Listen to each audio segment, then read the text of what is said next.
हो चालेल. Morning in progress.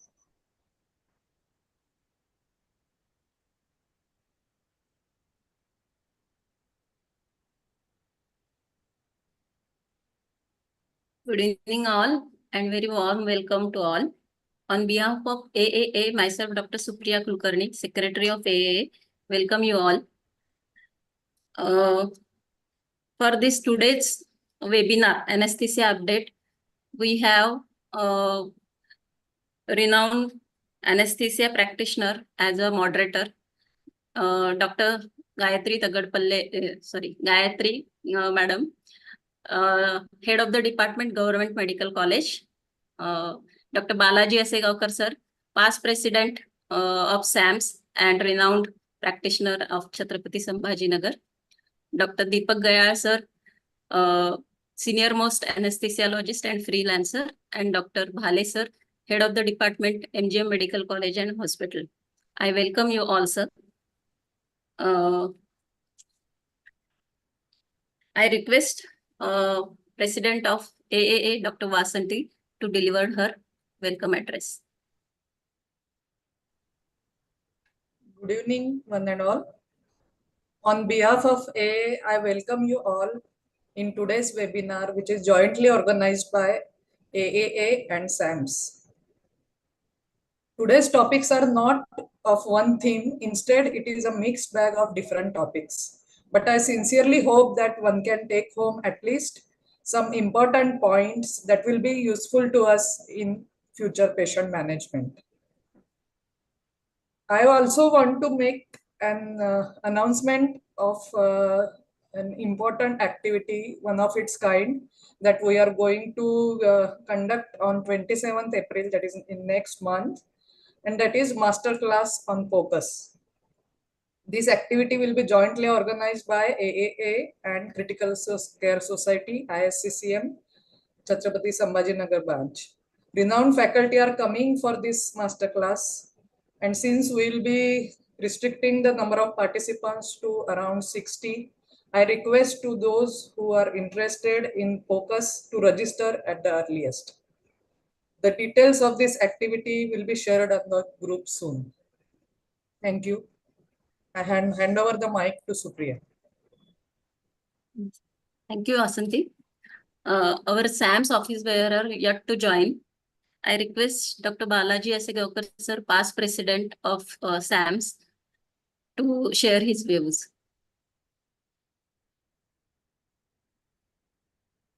Balaji sir.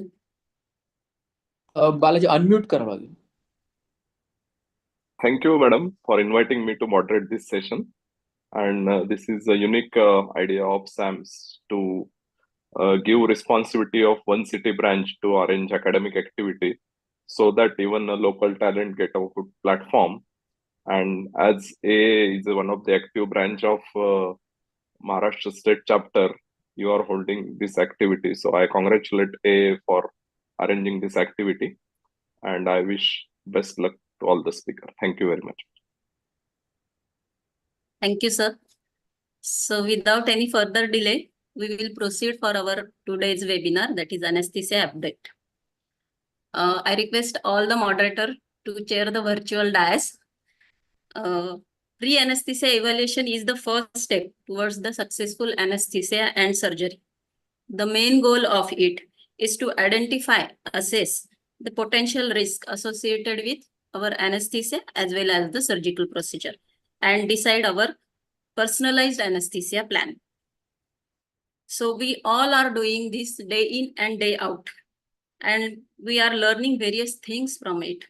So today we have with us Dr. Mangal Murthy Chaudhary, who will be throwing light on the topic, My Learning Through Pre-anesthesia Evaluation of the Patient. He is practicing freelancers at Chhatrapati Sambhajinagar since 2009. He is trained BLS, ACLS, PALS, and ATLS instructor. He's done observership in pediatric anesthesia and labor anesthesia also. He is also founder of NGO called Sarvodaya Pratishtha at his native place. So welcome, Dr. Mangal Murthy. Kindly start. Yeah. Thank you, Sam's office bearer, all AA office bearer, and all the people, all teachers, doctors who are here to listen to this talk. And thank you for giving opportunity. Now I am sharing the screen.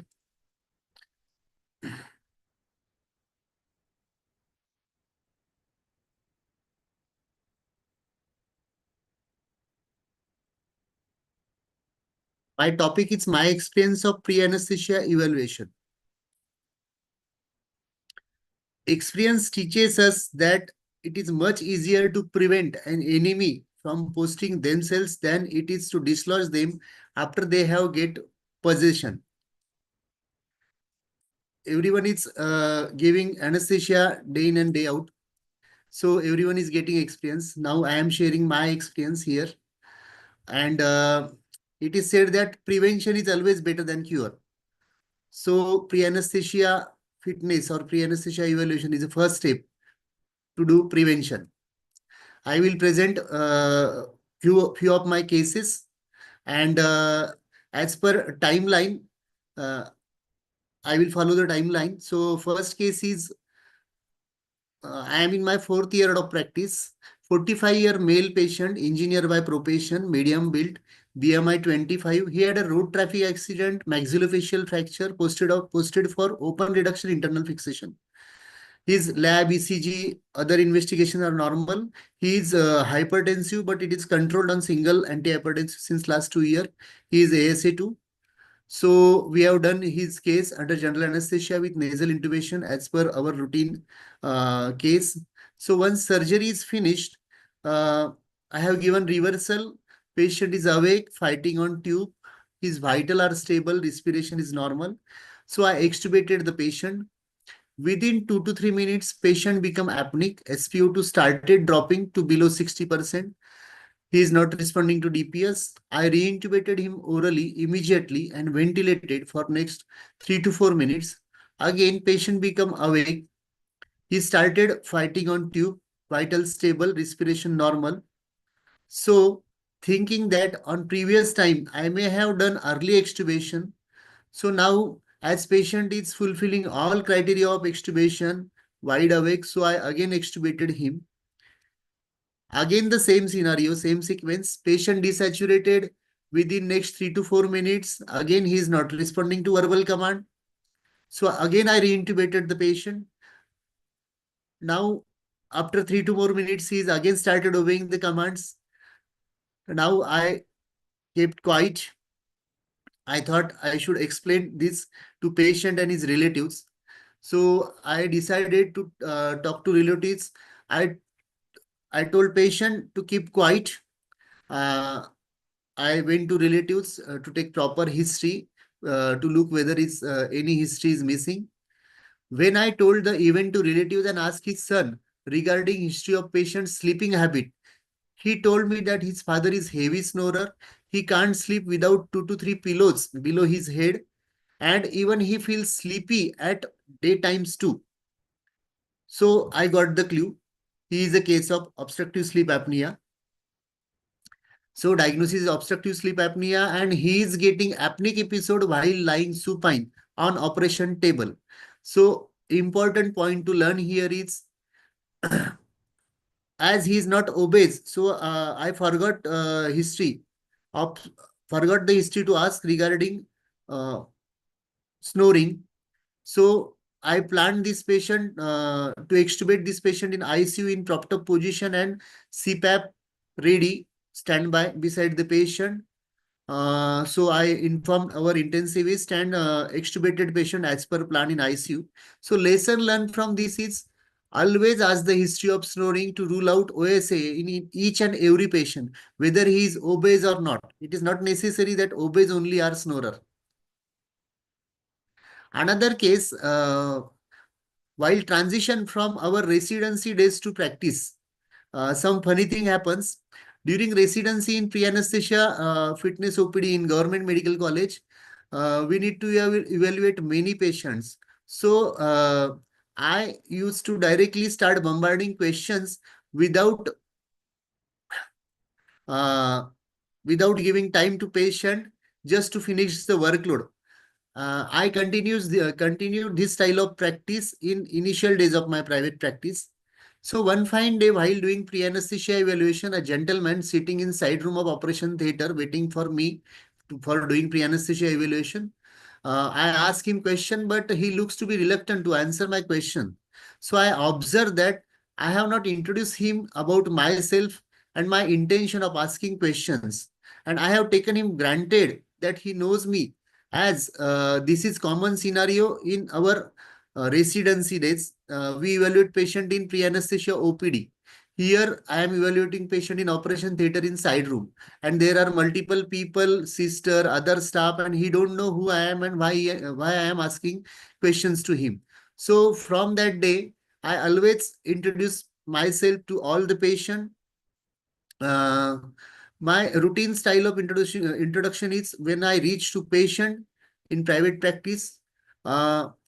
मी नेहमी त्यांना सांगतो की मी doctor Mangalmurti Chaudhary आहे. मी आजचं जे तुमचं operation आहे त्याच्यासाठी तुम्हाला अॅनेस्थेशिया देणार आहे. तुम्हाला मी तुमच्या हेल्थ रिलेटेड मी काही प्रश्न विचारणार आहे. त्याच्यानुसार मी ठरवणार की तुम्हाला कुठले अॅनेस्थेशिया औषध द्यायचे. आणि हे जेव्हा आपण त्यांना इंटेन्शन सांगतो तेव्हा पेशंट एकदम करेक्ट हिस्ट्री देतात असं माझं ऑब्झर्वेशन आहे. So case 2, a young lady with primary infertility posted for OM pickup at a very high volume infertility center. We do around 100 OM pickup per month in this hospital. The scenario is patient is having, as he is infertility case, he is having multiple hospital visit, big file, more than 100 pages.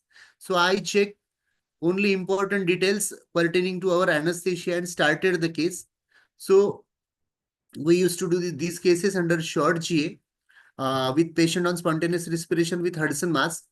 After induction of this case, she desaturated till 77%. I put oral airway and started ventilation with anesthesia mask plus volume control ventilation.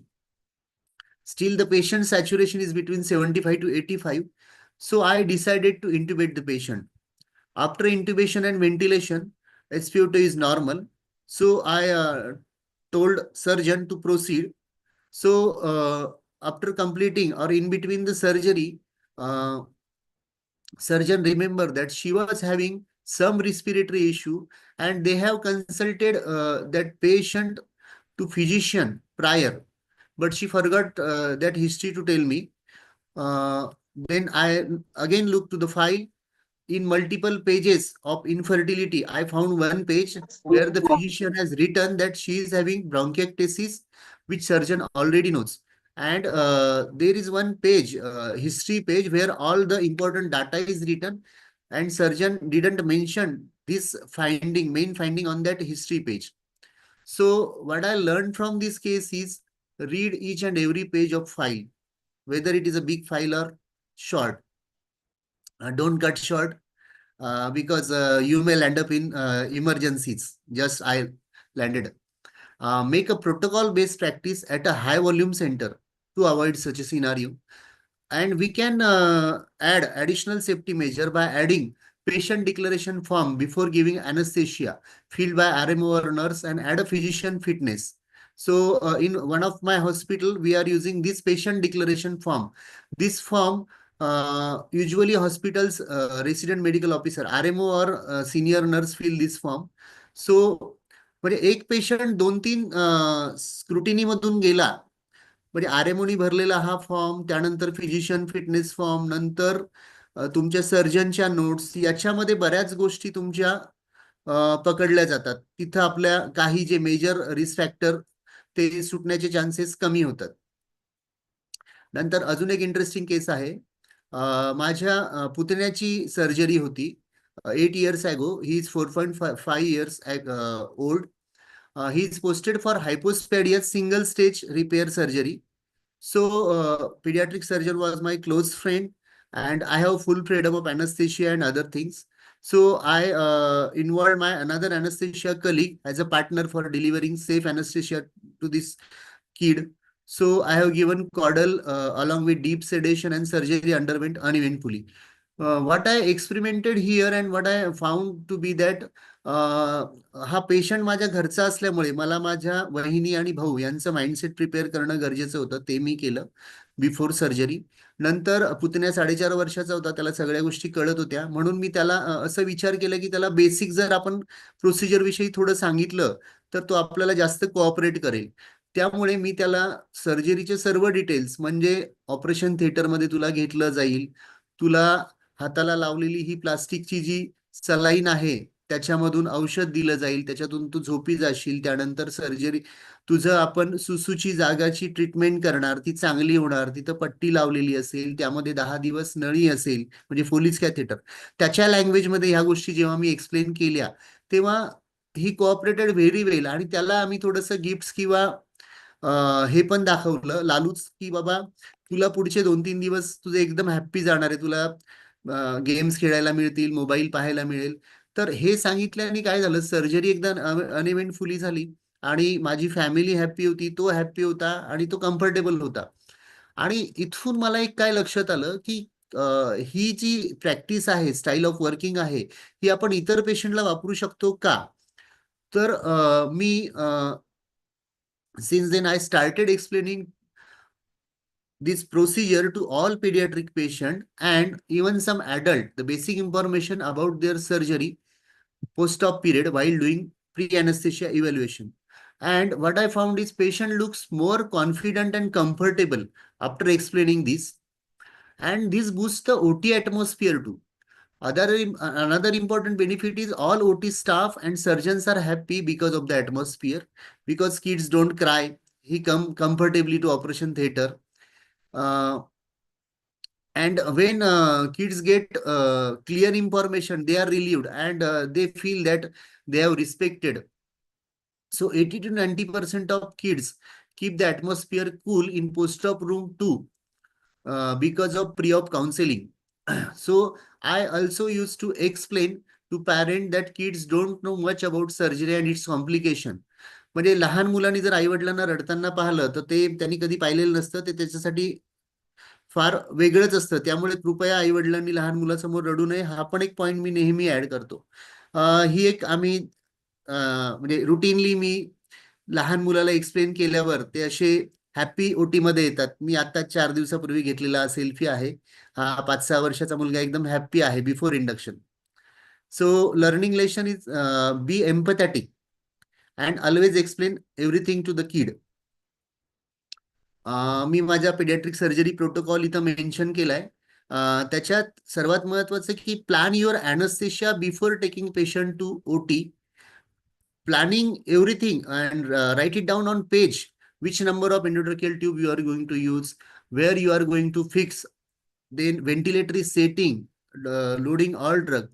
Even मी म्हणजे OT मध्ये अँजिओकॅट लावताना कोण पेशंटचा हात पकडेल, कोण sticking लावेल, एवढ्या छोट्या छोट्या गोष्टी जेव्हा आपण प्लॅन करतो, मायन्यूट प्लॅनिंग, तेव्हा सर्जरी अनइव्हेंटफुली होते. That's point I want to tell you. Pre anaesthesia fitness मध्ये माझा प्लॅन जो असतो, तर हे एक रॉबिन शर्माचं स्टेटमेंट आहे, everything is created twice, first in mind and then in reality. हे आपल्या सर्वांनाच माहिती आहे. तर हे जर आपण वापरलं की म्हणजे before taking patient to OT आपलं प्लॅनिंग जर रेडी असेल तर सर्जरी अनइव्हेंटफुली होणारच. So my plan is ABCD. First is preparation for evaluation before actual starting history taking. Then another point, second part is actual history taking, clinical examination. Then third part is analysis of history and other data. And fourth part is defining and labeling patient as per risk of ASA 1 to 4. And then go for preparation of drug, workstation, and all other things. So preparation of evaluation, introduce yourself as I already told and tell why you are taking the history. Make patient comfortable. Always ask first question regarding NBM while history taking. Because म्हणजे असं लक्षात आलं बऱ्याच वेळा की पेशंटला tobacco chewing, smoking हे nil by mouth मध्ये येत नाही. ते पण आपण वेगळं विचारायचं की बाबा लास्ट टोबॅको कधी घेतली, लास्ट स्मोकिंग कधी केलं. एक पेशंट तर असा होता की तो म्हटला की मी दर सर्जरीच्या वेळी मला सांगतात की काही खायचं नाही पण मी खाऊन येते. ती इन्फर्टिलिटीची पेशंट होती. तर जेव्हा मी तिला स्पेस प्रोव्हाइड केली, जेव्हा तिला कम्फर्टेबल केलं, तेव्हा ती खरी बोलली. तर दॅट्स वाय तुम्ही पेशंटला कम्फर्टेबल करणं फार महत्वाचं आहे. जस्ट तुम्ही रुटीन पटपट खूप प्रश्न विचारले तर पेशंट बऱ्याच वेळा त्याच्या खऱ्या गोष्टी सांगेलच असं नेसेसरी नाहीये. पेशंटला प्रोफेशन विचारणं फार महत्वाचं आहे, बिकॉज काही कॅलॅमिटीज झाल्या तर आपण त्याच्याशी कम्युनिकेट करणं इझी जातं आणि पेशंटच्या एज्युकेशननुसार त्याची हिस्ट्री घेणं पण इझी जातं आणि पेशंटचा एक्सरसाइज टॉलरन्स विचारणं पण फार गरजेचं आहे. बिकॉज बऱ्याच वेळा काय सर्जन असे विचार करतात की नॉर्मल ईसीजी आहे, 2D इको नॉर्मल आहे, म्हणजे पेशंटचं करोनरी स्टेटस नॉर्मल आहे, पण तसं नाहीये. So always ask for the history of exercise tolerance. त्यानंतर ask history regarding to rule out chronic illness and its complication.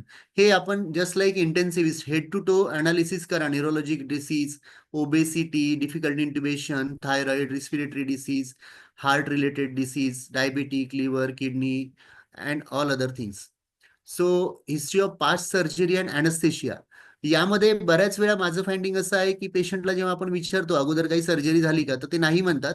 पण जेव्हा फाईलवर चेक करतो तेव्हा मेन्शन्ड असतं की पेशंटचं सीझर झालेलं आहे, लॅप्रोस्कोपी झाली आहे. तर बऱ्याच वेळा पेशंटनं लॅप्रोस्कोपिक सर्जरी, एंडोस्कोपिक सर्जरी याला सर्जरी कन्सिडर करत नाही. त्यामुळे त्यांना त्यावेळी जर अॅनेस्थेशिया स्पेसिफिक काही इश्यूज असतील ते आपल्याला मिळत नाही. तर ते आपण जेव्हा हिस्ट्रीत पाहतो तर तेव्हा स्पेसिफिकली आपण विचारू शकतो. बऱ्याच वेळा patient post of nausea vomiting last time झालं होतं असं सांगतात, तर आपण यावेळी त्याची विशेष काळजी घेऊ शकतो. इव्हन पोस्ट स्पायनल बॅकएकची पण कंप्लेंट बरेच पेशंट करतात, त्याविषयी पण पेशंटला आपण काउन्सिल करू शकतो प्रॉपर. त्यानंतर डिसीज स्पेसिफिक और सर्जरी स्पेसिफिक हिस्ट्री ही पण फार महत्वाची आहे. जसं की सीझरमध्ये मेडिको लिगल पर्पजसाठी सीझरचं इंडिकेशन काय आहे, हिस्टेक्टॉमीसाठी इंडिकेशन काय आहे, त्यासाठी आपल्याला डिसीज स्पेसिफिक हिस्ट्री घेणं फार गरजेची आहे. काही पेशंट जे बायलॅटरल सायनोसायटिसचे फेस सर्जरीसाठी असतात, फंक्शनल एंडोस्कोपिक सायनस सर्जरी, त्यांना पोस्ट नेझल ड्रीप असते आणि ते wrongly detected as an COPD और अस्थमा. आणि ते मी असे बरेच पेशंट पाहिले जे सीओपीडी अस्थमासाठी मागील 4-5 वर्षापासून ट्रीटमेंट घेत आहे. इवन होकल पॉलिपचे पण काही पेशंट्स, युनिलॅटरल होकल कॉर्ड पाल्सीचे मी पाहिले ज्यांना अस्थमा मेडिसिन चालू होत्या. तर बऱ्याच वेळा आपण रॉंगली त्यांना अस्थमा सीओपीडी फिजिशियन कोणीतरी लेबल लावलेलं असतं तेच कंटिन्यू करतो. इव्हन एक केस तर अशी झाली, लंबर स्पाईन सर्जरीसाठी पोस्टेड, मी तिकडे पोहोचतो आणि न्यूरोसर्जननी जेव्हा पेशंटला पाहिलं तर पेशंट त्यांना हे लक्षात आलं की पेशंटच्या एका पायाला पेन आहे लंबर स्पाईन सर्जरीला आणि MRI मध्ये त्याची जी डिस्क आहे लंबर डिस्क ती अपोजिट साईडच्या नर्व रूटला कॉम्प्रेस करते, तर ती सर्जरी पोस्टपोन झाली. ते छोटे छोटे आस्पेक्ट जेव्हा आपण सर्जन सोबत डिस्कस करतो तेव्हा या गोष्टी क्लिअर होतात. तसंच हिस्ट्री ऑफ ॲलर्जी. एक दिवस तर एक पेशंट लेबर रूम मध्ये गायनेकॉलॉजिस्टनी डायनापार द्यायला सांगितलं IV, आणि डायनापार दिल्यावर पेशंट कोलॅप्स झाला. अॅनेस्थेटिकला कॉल आला, अॅनेस्थेटिकनी रिससिटेट केलं. नंतर हिस्ट्री चेक केली तर लक्षात आलं की पेशंटनी रिसेप्शनवर सांगितलं होतं की मला डायनापारची ॲलर्जी आहे, बट तो मेसेज पुढे कुणापर्यंतच आला नाही. त्यामुळे always ask the allergy history and write it on bold letters on file. त्यानंतर पर्सनल हिस्ट्रीमध्ये आपल्याला हिस्ट्री ऑफ ऍडिक्शन हॅबिट हे विचारताना फार काळजीपूर्वक असणं गरजेचं आहे. बिकॉज कोणालाही आपण हे विचारलं की तुम्हाला काही हॅबिट्स आहेत का, काही ऍडिक्शन आहे का, तर ऑलवेज आय गोट आन्सर की नाही. त्याऐवजी आपण वेगळ्या पद्धतीने जर विचारलं की जस्ट त्यांना कम्फर्टेबल करायचं नसतं, त्यांना फील झालं पाहिजे की आपण त्यांच्यामधलेच एक आहेत. आपण त्यांना विचारलं की काय घेता तुम्ही, बिडी, सिगारेट, तंबाखू काय घेत असता, ड्रिंक्स वगैरे काही घेता का, असं जेव्हा आपण कूलली, कम्फर्टेबल, फ्रेंडली मॅनरने विचारतो तेव्हा त्यांची प्रॉपर आन्सर यायला सुरुवात होतात. थोडं आपण जर डिगडाऊन केलं तर एक्झॅक्ट डिटेल्स मिळतात. बऱ्याच वेळा पेशंट सांगतो की मी स्मोकिंग सोडलंय, ड्रिंकिंग सोडलंय. मग आपण जेव्हा जोकिंगली विचारतो की शेवटी कधी, काल घेतलं होतं की परवा, तर ते सांगतात हो काल घेतलं होतं. And this is very common scenario. So माझं ऑब्झर्वेशन आहे, पर्सनल हिस्ट्री पर्सनली घ्या. आणि बऱ्याच वेळा ही जी पर्सनल हिस्ट्री आहे ती नातेवाईक म्हणजे बायको किंवा इतर लोकांच्या प्रेझेन्समध्ये पेशंट देत नाही. तर हिस्ट्री घेताना जर पेशंटच्या चेहऱ्यावरचे हावभाव बदलत असतील पर्सनल हिस्ट्री घेताना, तर आठवणीने ते पॉइंट ऑपरेशन थिएटरमध्ये एकट्यामध्ये पेशंटला विचारा, म्हणजे तो क्लिअरली सांगतो की यस मी ड्रिंक्स घेतो, स्मोकिंग घेतो, but because of presence of other relative I couldn't tell you. तर हिस्ट्री टेकिंग मध्ये महत्वाचा पॉईंट काय आहे, बी ए इंटेन्सिव्हिस्ट. जसं आयसीयू वाले पूर्ण पेशंटला हेड टू टो इव्हॅल्युएट करतात, तसं सर्व हाय रिस्क पेशंटला ASA2 अँड अबवला CID इन्व्हेस्टिगेशन सारखं इन्व्हेस्टिगेट करा, because we may miss something. आणि आपण काही हिस्ट्री मिस केली तर we may land up in complication. आणि सर्वात महत्वाचं म्हणजे adding human touch to your approach. पेशंटला कूल कामपणे बोललो तर फार महत्वाचं असतं. कारण काय आपल्याला अॅनेस्थेशिया देणे हा रुटीन जॉब आहे, पण पेशंटसाठी त्याचं ऑपरेशन काही रोज रोज होत नाही. त्यामुळे त्याला आपण जर कम्फर्टेबल केलं तर बऱ्याच वेळा पेशंट कम्फर्टेबल होऊन प्रॉपर अँसर देतो. कारण प्रायव्हेट प्रॅक्टिसमध्ये usually on the day of surgery किंवा सर्जरी पुढच्या 15 मिनिटात अर्ध्या तासात सुरू होणार तेव्हा अॅनेस्थेटिक पोहोचतात आणि पेशंट ऑलरेडी स्ट्रेसमध्ये असतो. त्यामुळे हा ह्युमन टच फार महत्वाचा आहे आणि पेशंट आपल्याला यामुळे कायमस्वरूपी लक्षात ठेवतात. So in clinical examination and review of this investigation, आता पेशंटला जनरल एक्झामिनेशन करताना गरज असेल ते एक्सपोज करा. मी एक केस केली होती ज्याच्यात रोड ट्रॅफिक ऍक्सिडेंटमध्ये ब्लंट ट्रॉमा ऍब्डोमेनचा पेशंट डायरेक्टली ओटीत घेतला गेला USG केल्यावर. तर पेशंट 2 तासांनी ब्लंट ट्रॉमाची सर्जरी झाल्यावर वर आलेलं BP परत ब्लड प्रेशर डाऊन झालं. तर त्याला आपण चेक केलं तर पेशंटच्या ब्लाऊज जवळ एक डॉट दिसला मला ब्लडचा. मी ब्लाऊज काढायला सांगितलं सिस्टरला, तर पेशंटला सबक्लेवियन वेसलला ट्रॉमा होता जो मिस झाला होता. नंतर आम्ही व्हॅस्क्युलर सर्जनला बोलवलं आणि त्यांनी पुढचे 3-4 तास ते रिपेअर केलं. तर ऑलवेज एक्सपोज. नंतर एक पेशंट यंग लेडी होती जिला प्रायमरी इन्फर्टिलिटी, मी ऑलरेडी उशिरा पोहोचलो होतो, डायग्नोस्टिक हिस्ट्रो लॅप्रोस्कोपीसाठी पोस्टेड होती, टेबलवर घेऊन ठेवलं होतं आणि everything is prepared by my OT assistant. तर मी जेव्हा पेशंट पाहिला तर पेशंटनी हिस्ट्री दिली की तिला काहीतरी बॅकचा इश्यू आहे. मी तिला सिटिंग मध्ये तिचा ड्रेस काढून चेक केलं तर शी हॅड अ सिव्हिअर स्कोलिओसिस. मग तिचं PFT झालेलं नव्हतं. नातेवाईकाला एक्सप्लेन केलं, त्या दिवशी सर्जरी कॅन्सल झाली आणि PFT ला पाठवल्यावर चेस्ट फिजिशियननी सांगितलं की this is a very high risk case, so don't do surgery, आणि ती सर्जरी पोस्टपोनच झाली. तर हे खूप महत्वाचे मुद्दे असतात. तसंच डायबिटिक पेशंटमध्ये recent sugar, HbA1c, ECG, 2D echo, PFT जे काय महत्वाचं आहे ते आपण रिसेंट इन्व्हेस्टिगेशन फार गरजेचं आहे. लॅब रिपोर्ट्समध्ये always check whether it is recent. Look for platelet count, coagulation, आज सेल्फ क्वेश्चन की बाबा ब्लिडिंगची रिस्क आहे का, ब्लड रिझल्ट आहे का, HB आहे का. आपण रिपोर्ट चेक करतो पण सेल्फ क्वेश्चनिंग करणं फार गरजेचं आहे. Does the kidney and liver are normal for metabolism of drug, please check. Airway असेसमेंटमध्ये always in post graduation day we usually see only mouth opening and MPC grading. So our goal is to give safe anesthesia, so safe intubation is very important. So detailed airway assessment is very necessary. Always after doing this examination and history, analyze this data आणि या डाटानुसार, हिस्ट्रीनुसार तुम्हाला additional काही questions विचारायचे असेल तर ते विचारा. त्यानंतर तुम्ही एक कागद घेऊन त्याच्यावर, म्हणजे this is clue for junior doctors, की एका पेपरवर तुम्ही राईट डाऊन करा व्हॉट इज अ रिस्क आणि त्याला लेबल करा ASA 1 to 5, कोणत्या ड्रग्ज अवॉइड करायचे, काय कॉम्प्लिकेशन एक्सपेक्टेड आहे, हे सर्व जर लिहिलं तर ते आपल्याला अॅनेस्थेशिया देण्यासाठी फार महत्वाचं ठरतं. स्पेशल ट्रिक्स ज्या आहेत त्या तुम्हाला, म्हणजे what makes you an extraordinary anesthesiologist is customizing the anesthesia plan as per risk factor. Clear thought process before induction regarding what are the high risk factor, what complication I expect, right plan of anesthesia, clear cut of plan of what to do and what not to do. Confirm before induction whether all required drugs equipments are available. Give hope to patient, create positive atmosphere, create space. Always have an open communication to patient. Always explain post-op pain management and assess patient's pain tolerance. As time is lacking, so I will skip few of my slides. So आता परत जर आपण रिअंडरस्टँड केलं की what is actually practice meaning किंवा anaesthesia practice म्हणजे काय. आपण नेहमी म्हणतो की मी अॅनेस्थेशिया प्रॅक्टिस करतो. बऱ्याच वेळा आपण पाहिलं की we know everything and we learn everything in our post graduation day and still learning, but still we make mistakes और human error does happen. Why we can't apply the knowledge we learn. Let's learn the cause of it.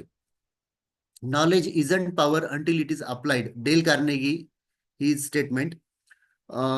Knowledge is a power, but implementation is key. म्हणजे knowledge असून फायदा नाही, ते implement केलं तरच त्याचा फायदा आहे. There is always a gap between knowledge and implementation. What we know and what we practice, there is a difference. So there is a gap between knowledge and implementation, and what is important is point number 3 and 4, that is resistance to change and lack of training, which are missing in our anesthesia. One more thing, आपण जेव्हा anaesthesia practice मध्ये initially येतो तर एक phase अशी येते जेव्हा आपण I know everything, I can do anything, he feel येतं, युफोरिया येतं. तर याच्यातून आपण लवकरच बाहेर येणं गरजेचं आहे. या फेजमध्ये प्रत्येक जण गेलेला असाल. याच्यात मला एक जे बुक सजेस्ट केलं होतं त्याच्यात एक महत्वाचा पॉइंट आहे की 4 stages of maturity is there. Stage 1 is unconscious incompetence, म्हणजे I don't know that I don't know. Second stage is conscious incompetence, मला माहिती आहे की मला या गोष्टी येत नाही. Third stage is conscious competence, म्हणजे जेव्हा आपण अॅनेस्थेशियाला ऍडमिशन घेतो तेव्हा आपल्याला कॉन्शियस जस्ट स्पायनल देता येतं, जस्ट इंट्युबेशन देता येतं, that is conscious competence. And fourth stage is unconscious competence, म्हणजे आपण रात्री 2 वाजता उठून एखादी emergency case high risk patient जाऊन करू शकतो झोपीमध्ये, that is unconscious competence. Any time you can do that. So unconscious incompetence जे आहे ते it is born out of 3 factors: lack of information, lack of understanding and lack of experience. Lack of information we get through conferences. Lack of understanding is we get only through self contemplation, म्हणजे स्वतः analysis, self अनालिसिसनीच आपल्याला lakh of understanding येतं. आणि lakh of experience तर तो एक्सपिरियन्सनीच येतो. सो यानंतर मी ना केस वाईज थोडस मेन्शन केलेलं आहे की डायबिटिक पेशंट मध्ये what we need to see, whether he is well controlled, partially control or not controlled.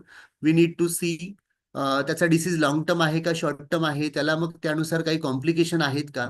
We need to see whether case is elective, semi emergency और emergency, his recent HbA1c, fresh sugar, his total insulin dose, last his sugar charting of last few days we need to assess. In hypertension patient, look at whether he is well controlled, partially controlled or not controlled, and manage accordingly. I will skip this slide. My observation in COPD patients, some patients are smoker and some work on chulha or construction site. They may have COPD. In my initial days of practice, one of my laparoscopic surgeon do PFT of many patients for major surgeries, such patients. And I found out in PFT reading that many patients have mild to moderate COPD. And we used to optimize such a patient before surgery. So I discussed this with senior stage physician from our city. So he said there are various criteria that American Thoracic Society, European Respiratory Society, and they says that we need to BFT of all patient, pulmonary function test of all patient who consume 5 pack years, 1 pack year for 5 years. In American standard 1 pack contain 20 cigarette. Indian cigarette pack मध्ये 10 cigarette असतात. तर जर 20 cigarette तो per year daily घेत असेल 5 वर्षासाठी तर त्याचं PFT करणं फार गरजेचं आहे. आणि बऱ्याच वेळा PG डेज मध्ये आमचे काही पेशंट स्मोकर किंवा खेड्यातले बरेच पेशंट आउट यायचे नाही. तर त्याचं हेच रिझन बऱ्याच वेळा मला दिसतंय की खेड्यामध्ये चुल्हा किंवा कुठला तरी स्मोक असायचा आणि ते PFT झालेलं नसायचं आणि आम्हाला काही कळायचंच नाही की व्हेंटिलेटर मरून आउट का येत नाही. व्हॉट आय लर्न की प्रॉपर त्याचं क्वांटिटेटिव्ह अनालिसिस किंवा ग्रेडिंग करणं फार गरजेचं आहे. COPD पेशंटचं प्रॉपर हिस्ट्री घेणं, ऑप्टिमायझेशन, आणि याच्यावर तुमचं prediction of smooth extubation depend करतं. त्यामुळे PFT all restrictive lung disease, obesity, kyphoscoliosis, COPD सर्व पेशंटची करणं फार गरजेचे आहे. नंतर सेम फॉर ओबेस पेशंट. बऱ्याच वेळा पेशंटचं वेट जास्त आहे, आपण एवढंच पाहतो, पण त्याचा BMI पाहणं पण तेवढंच गरजेचं आहे. बिकॉज एक 90 kgचा पेशंट म्हणजे ओबेज आहे असं आपण म्हणू शकत नाही. जर त्याची 5 फूट 9 इंच हाईट असेल तर त्याचा BMI 25 असतो, आणि सेम तो 5 फूट हाईट असेल तर त्याचा BMI खूप जास्त असतो. आणि त्याला पण आपलं कस्टमाइज करणं फार गरजेचं आहे. जस्ट लाईक आपली एज्युकेशन सिस्टीमचा हा अल्बर्ट आइन्स्टाईनचा फोटो आहे. तर तसंच आपला प्रत्येक पेशंट हा वेगळा आहे आणि त्याला आपल्याला वेगवेगळ्या पद्धतीने कस्टमाइज करायचंय. So thank you. I will skip my few slides now as time is going on. So we just my goal, take home message. My goal for presentation is every anesthetic doing protocol based practice and institutional approach to practice. He is conscious, vigilant, mindful while doing anesthesia practice, creating unconscious competence among anesthesiologists. आणि बहुतेक take home message मी तुम्हाला वेगवेगळ्या याच्यात पोहोचवलेलाच आहे. So thank you for giving me the opportunity. So last slide is nobody is perfect. Everyone makes mistake, but some mistakes will teach you great lessons and make you a better person. Now go and make mistakes freely. So thank you everyone. Thank you.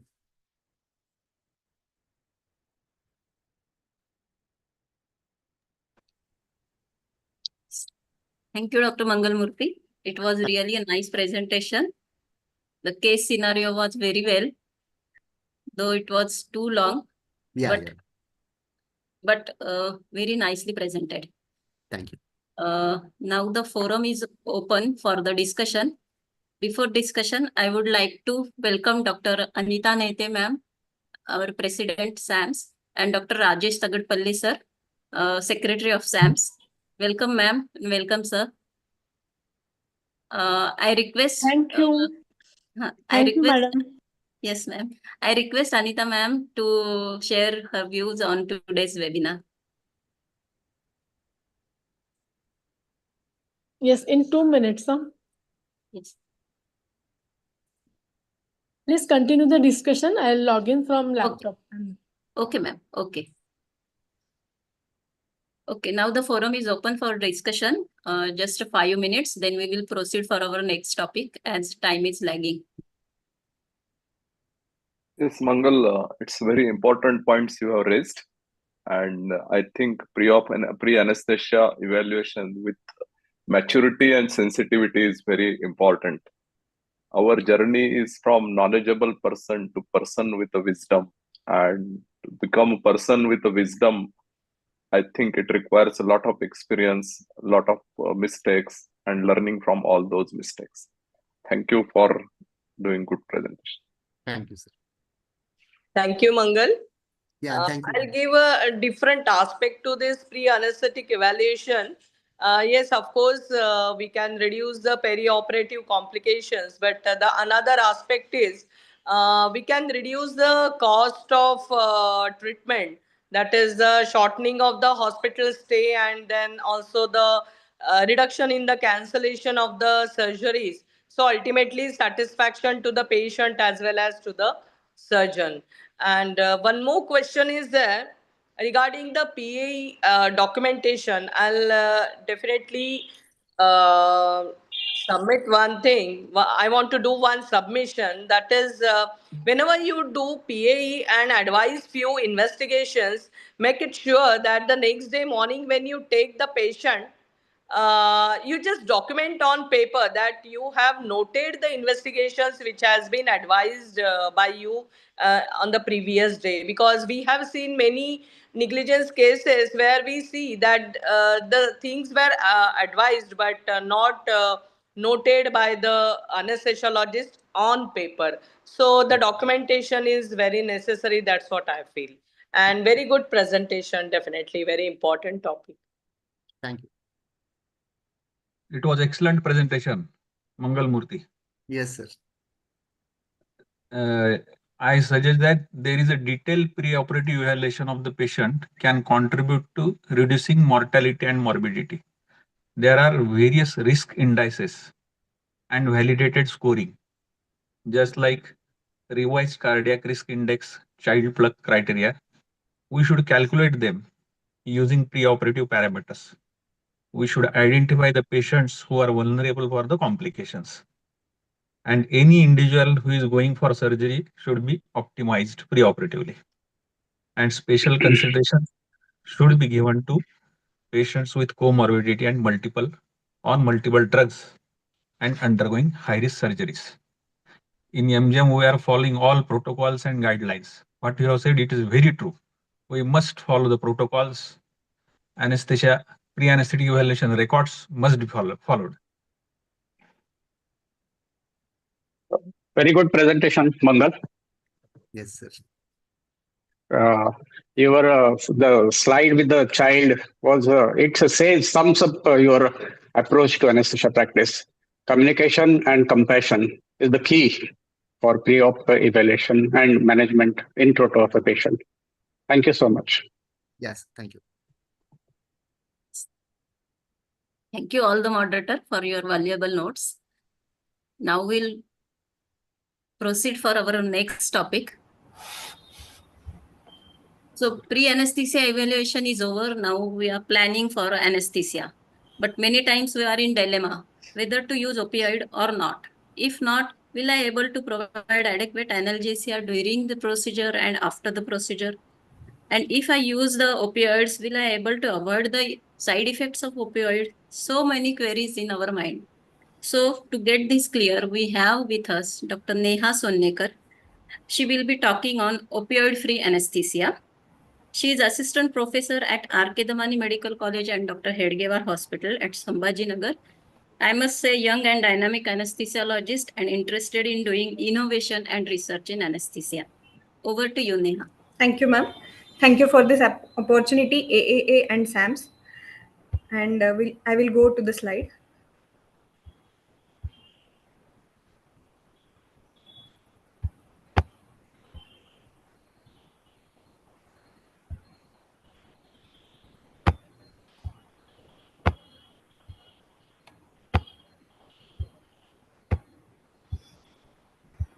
So my today's topic is opioid sparing anesthesia. The anesthesia is composed of amnesia, analgesia, sleep, that is sedation, and muscle relaxation. Today we will be dealing with the analgesia part. So pain is an alarm to signal the body of actual or potential tissue damage. A well-defined onset associated with either tissue injury from surgery, trauma, or disease-related injury from inflammation. The types of pain are somatic pain, a well-localized pain, that is sharp, crushing, and tearing pain. It follows a dermatomal pattern. It comes from skin incision. And the second is visceral pain. It is poorly localized, dull, cramping, and colicky pain. It comes from peritoneal irritation, dilatation of smooth muscle, or tubular passage. So my today's topic about opioids. Opioids, the natural opioid is opium, and the synthetic opioids are derived after 1950 with the development of modern anesthesia techniques. And in 1962, the first synthetic opioid fentanyl was described, which we are using widely. Then the use of opioids became common. Over the last 20 years, many studies have questioned this practice, highlighting many unknown side effects of these molecules. The mechanism of action of opioids is it activates intracellular G protein, that is, it decreases the intracellular calcium levels, hyperpolarization of afferent neuron, that is inhibition of excitatory neurotransmitter release, that is glutamate and substance P, and it stimulates postsynaptic opioid receptors by antagonizing the depolarizing effects of substance P and glutamate.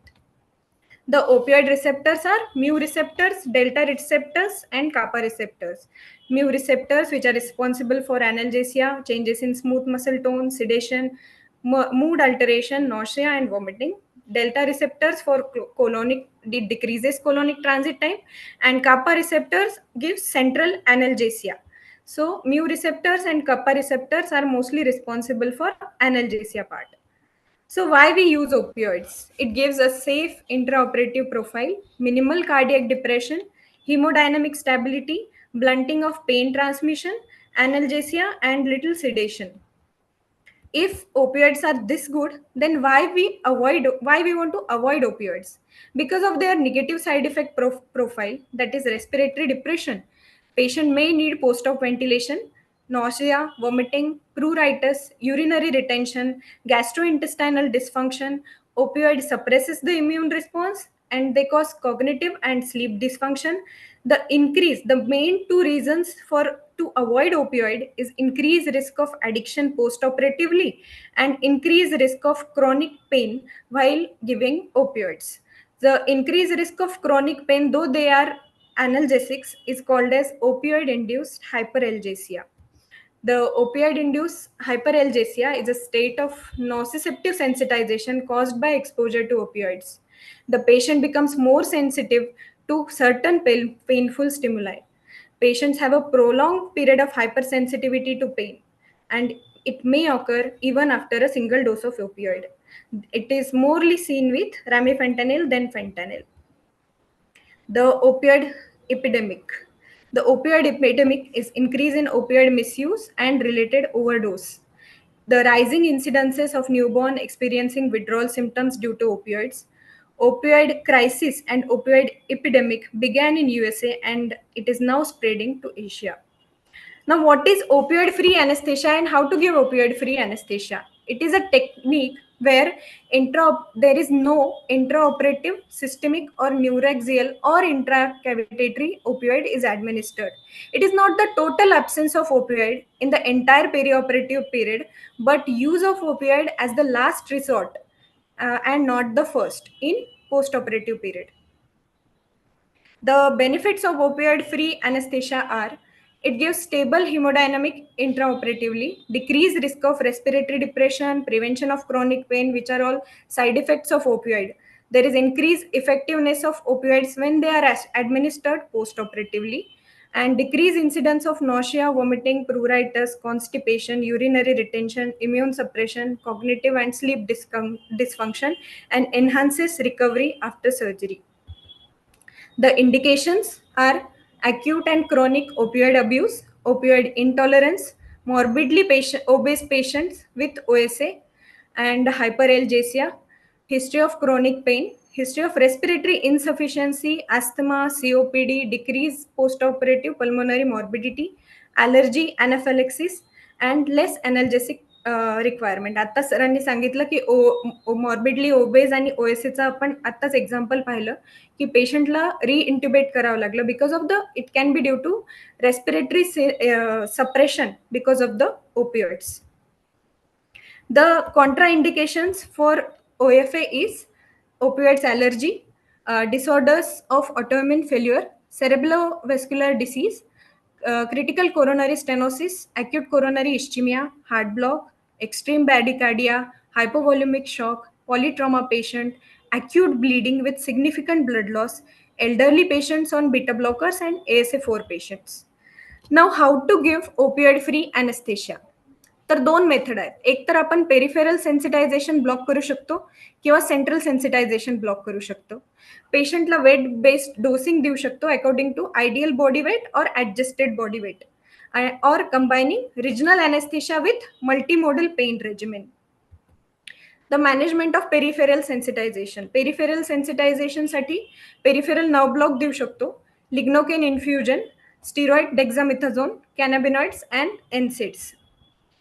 आणि regional anaesthesia ही तर best technique आहे. Regional anaesthesia जिथे पण block करू शकतो तिथे block करा. For upper extremity surgeries brachial plexus, axillary block, terminal nerve blocks. Lower एक्स्ट्रीमिटीसाठी fascia iliaca, femoral, popliteal, genicular and abdominal सर्जरीसाठी TAP block, subcostal block, rectus sheath, quadratus lumborum, erector spinae, pec 1 and pec 2. Lignocaine infusion. Lignocaine is an analgesic and antihyperalgesic, anti-inflammatory, anti-arrhythmic, and it can be useful in abdominal or urological procedures. The doses for lignocaine is 1.5 mg per kg. Maintenance is 2 mg per kg per hour, and post-operatively we can give 1.33 mg per kg per hour. Dexamethasone glucocorticoid inhibits the production of prostaglandin, bradykinin, histamine release. So basically जे पण peripheral sensitisation साठी काम करतात ते एक तर आहेत local अनेस्थेटिक्स जे आपण regional block आणि लिग्नोकेन साठी काम करतो, आणि बाकीचे जे आहेत ते प्रोस्टाग्लॅन्डिन, ब्रॅडिकायनिन, हिस्टामिन आणि रिल्युकोट्राईन ब्लॉक करतात. त्यांनी पेरिफेरल सेन्सिटायझेशन जे सर्जरीचं पेन आहे ते कमी होईल. Doses for Dexa is 0.2 mg per kg. Additional benefits of Dexa is antiemetic, anti-nauseatic, anti-inflammatory, analgesic, anti-shivering, increase the quality of recovery, and no effect on sepsis, sugar in a single dose. Ketorolac inhibits the production of, again, prostaglandin, bradykinin, histamine for decrease the peripheral sensitization. It should be used cautiously in elderly, renal failure, and platelet dysfunction. Doses is 15 mg at induction and 15 mg at the end. Celecoxib, it is a COX-2 inhibitor. It inhibits prostaglandin. It is COX-2. Benefits over COX-1 are decreased risk of bleeding, GI side effects कमी होतील आणि acute kidney injury पण कमी होईल. It can be used post-operatively. It decreases the narcotic use and duration. Dosage is 400 mg per oral, 200 mg per orally BD for 7 days. Cannabinoids. Endocannabinoid system is a major endogenous pain control system. It is anti-inflammatory, analgesic. It inhibits the enzyme that are released during stress. So management of central sensitization. The central sensitization काय असेल तर intubation response वगैरे. So central sensitization साठी जे काम करतात ते mostly inhibit करतात substance P आणि glutamate. Substance P inhibitors are clonidine and dexmedetomidine. Glutamate antagonists are ketamine, nitrous oxide, magnesium, and carbapentenoids. So clonidine. Clonidine has analgesic properties are due to both peripheral and central alpha-2 adrenoreceptor agonism. It decreases the release of norepinephrine at peripheral and central terminals. The activation of alpha-2 adrenoreceptors in locus coeruleus is responsible for supraspinal analgesia and sedation. Additional benefit of clonidine is sedation. It gives sedation and analgesia both. It should be avoided in patient bradyarrhythmias, patient who are afterload dependent, that is severe aortic stenosis and coronary artery disease, and should be considered in renal patients may require less dose and low starting BP. Per oral dose is 3 to 5 microgram per kg, given before 1 to 2 hours preoperatively. IV dose is 1.5 microgram per kg on induction, and following incision, if the sympathetic response is detected, then give additional dose of 1.5 microgram per kg. Total dose we can give up to 3 microgram per kg, may be given up to 5 microgram kg, but it will be come with increased sedation. Dose may be given over 30 minutes in preoperatively. It has a longer half-life up to 16 hours. Then dexmedetomidine, same action as clonidine, strong alpha-2 adrenoreceptor agonist, has hypnotic, sedative, and analgesic properties. Same mechanism of action, but stronger analgesic effect than clonidine. Most ideal anesthetic agent with all the properties of anesthesia. Patient is sedated but arousable and respond without being uncomfortable. Conscious sedation as a natural sleep. The doses of dexmedetomidine are 0.3 to 1 microgram per kg over 10 minutes in preoperative period. Maintenance 0.3 to 0.7 microgram per kg per hour. Postoperatively 0.2 to 0.5 microgram per kg per hour. Intrathecal we can give 5 to 10 microgram and epidural 0.5 microgram per ml. It has shorter half-life than clonidine, that is 2 to 2.6 hours. It should be used with caution in patients with heart block, severe ventricular dysfunction, hypovolemic patient, and uncontrolled hypertension. Then ketamine for central sensitization. It is NMDA antagonist. It reverses opioid tolerance and opioid induced hyperalgesia. म्हणजे opioid avoid करण्यासाठी तर ketamine वापरू शकतो, पण in case of opioid tolerance and opioid induced hyperalgesia, it is used as a reversing agent. It has a key role and main drug in opioid-free anesthesia. Best analgesic, amnesic, and opioid sparing effect. Dose of ketamine is 0.5 mg per kg and maintenance is 5 to 10 microgram per kg per minutes. Alternative use is to administer 10 to 20 mg prior to administration of opioid. Subanesthetic dose decreases the risk of postoperative hallucinations with ketamine. Then nitrous oxide, it is also NMDA antagonist. Shorter duration of action मुळे ह्याचं minimal acute pain analgesia मिळतो आपल्याला. Strong evidence may prevent the development of chronic pain in at-risk patients. Then magnesium. Magnesium is an antihypertensive, bronchodilator, antiarrhythmic. It is analgesic, anti-seizure, anti-shivering, antacid, and mild sedative. Initial bolus is 20 to 50 mg per kg over 10 to 15 minutes, and maintenance is 10 to 25 mg per kg per hour. Gabapentinoids, presynaptic binding to alpha 2 subunit of voltage gated calcium channel. It inhibits the calcium influx and prevents the release of glutamate, norepinephrine, substance P, and calcitonin gene related peptide. The two examples are gabapentin and pregabalin. Gabapentin, it was originally used as anticonvulsant. It decreases the opioid use and post-op nausea, vomiting. The doses are 300 mg to 1200 mg per orally. At least 1 hour before surgery per orally देऊ शकतो. Maintenance 300 to 600 mg BD. Pregabalin, faster absorption and onset than gabapentin, and doses is 150 to 300 mg per orally 1 hour before surgery, and maintenance is 75 to 150 mg per orally. Then analgesics, preemptive analgesia, paracetamol, diclofenac, ismolol, and nalbuphine.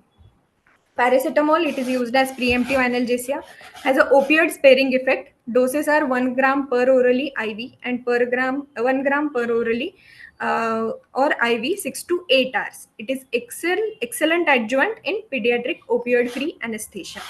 Now, diclofenac sodium, it is a powerful NSAID, analgesic and anti-inflammatory action.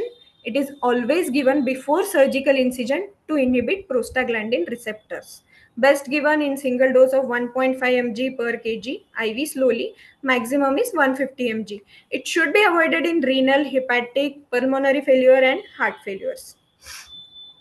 Then ismolol, it is selective beta-1 adrenoreceptor antagonist metabolized by RBC esterase. So it gives central analgesia by inhibition of beta adrenoreceptors, altering G protein activation. It inhibits the neurotransmitter release. Ismolol does not block beta 2, it is only beta 1 blocker, and thus more likely to cause hypotension than bradycardia. The doses are 0.5 to 1 mg per kg. Maintenance is 5 to 15. It can be safely given in pediatric patients for more than 2 years of age. Ismolol had shown to improve postoperative pain and reduce the opioid requirement and postoperative nausea and vomiting. Using ismolol during anesthetic maintenance significantly decreases the anesthetic and analgesic requirement. It's an emergency friend of anesthesiologist. Nalbuphine is a kappa agonist and partial mu antagonist. It is the doses are 0.1 to 0.2 mg per kg, and side effects are sedation, hypotension, and bradycardia. Now we have seen what are the drugs used in opioid-free anesthesia. What are the risk factors with opioid-free anesthesia? The risk factors are bradycardia and sedation with dexmedetomidine, hepatic damage with paracetamol, bleeding, renal impairment, bronchospasm with diclofenac, hallucinations, tachycardia, and addiction with ketamine, tinnitus, seizures, cardiac arrest with lignocaine, and hypotension with magnesium. So these are the individual risk factors for the drugs we are using in OFA. So मग हे OFA induction करायचं कसं? तर before induction आपण देऊ शकतो डेक्समेडिटोमिडीन 0.3 मायक्रोग्राम पर KG 10 minutes इंडक्शनच्या आधी देऊन टाकायचं for sympathetic blockade. Lignocaine infusion देऊ शकतो 1.5 mg per KG for hypnosis and rapid stress block. Then induction केलं पेशंटचं with propofol 2.5 mg per KG. Magnesium sulphate आपण देऊ शकतो at the induction of anaesthesia. And before surgical incision preemptive ॲनेस्थेशियासाठी paracetamol, diclofenac आणि dexamethasone देऊ शकतो. Ketamine पण देऊ शकतो at the induction of anaesthesia. हे झालं इंडक्शन. मेंटेनन्ससाठी dexmedetomidine, lignocaine, dexmedetomidine infusion, lignocaine infusion, magnesium sulphate infusion, propofol infusion, inhalational agents, ketamine infusion, IV paracetamol आणि पेरिफेरल नर्व ब्लॉक्स. हे सगळं मेंटेनन्ससाठी. आणि पोस्ट ऑपरेटिव्हली आपण कंटिन्यू करू शकतो lignocaine infusion, ketamine infusion, local infiltration देऊ शकतो. आणि जर आधी पेरिफेरल नर्व ब्लॉक दिले नसतील तर आपण पेशंट एक्स्टुबेशनच्या आधी नर्व ब्लॉक सुद्धा देऊ शकतो. तर कॉकटेल मेंटेनन्स जर एका सिरिंजमध्ये मला हे सगळं आता मला कन्फ्युजन होतंय काय द्यावं काय नाही, तर आपण एका सिरिंजमध्ये ह्या गोष्टी बनवून एक कॉकटेल रेजिमेन बनवू शकतो. तर लिग्नोकेनचं डोस आहे 2 mg पर kg पर आर. जर 50 kgचा पेशंट आणि 2 hour सर्जरी जर कन्सिडर आपण केली तर आपण एका सिरिंज 50 ml सिरिंजमध्ये लिग्नोकेन 2% 10 ml घेऊ शकतो, केटामिन 30 mg, डेक्समेडिटोमेडिन 40 मायक्रोग्राम, मॅग्नेशियम 1 ग्राम आणि बाकीची सिरिंज IV फ्लुइडनी भरून घेऊ आणि पेशंटला आपण 0.5 ml पर kg पर आरने इन्फ्युजन स्टार्ट करू. हे कुठपर्यंत करायचं तर स्किन क्लोजर पर्यंत. The tips to start opioid-free anesthesia is: do not administer opioid, multimodal pain management, communicate and educate. तर काही एक्झाम्पल्स घेऊया. एक 40-year-old फिमेल आहे, पोस्टेड फॉर लॅप्रोस्कोपिक कोलेसिस्टेक्टमी. तर आपण इंडक्शनसाठी यूज करू. प्रिएम्प्टिव्ह अनेस्थेशिया देऊ विथ डेक्झा आणि पॅरासिटामॉल. पेशंटला इंडक्शनसाठी वापरू propofol, lignocaine infusion 1.5 mg per kg आणि सक्सिनिल कोलिन. आणि मेंटेन करताना oxygen, nitrous, sevoflurane, cisatracurium, relaxant of your choice, lignocaine and magnesium infusion. And analgesia we can give by erector spiny plain block. Lignocaine सोबत डेक्समेडिटोमेडिन पण use करू शकतो जर पेशंटला ब्रॅडिकार्डिया किंवा हायपोटेन्शन नसेल तर. त्याच्यानंतर 65-year-old mail with hypertension and obesity, posted for 2 level lumbosacral posterior spinal fusion under general anesthesia. We can use dexmedetomidine, lignocaine infusion, propofol and succinyl choline for induction. And then for maintenance, we can use oxygen, nitrous, dexmedetomidine infusion, then lignocaine infusion. And analgesia we can give by paracetamol and local infiltration. ह्या केसमध्ये आपण erector spiny plane block सुद्धा use करू शकतो. Thank you so much for your patience. Thank you ma'am.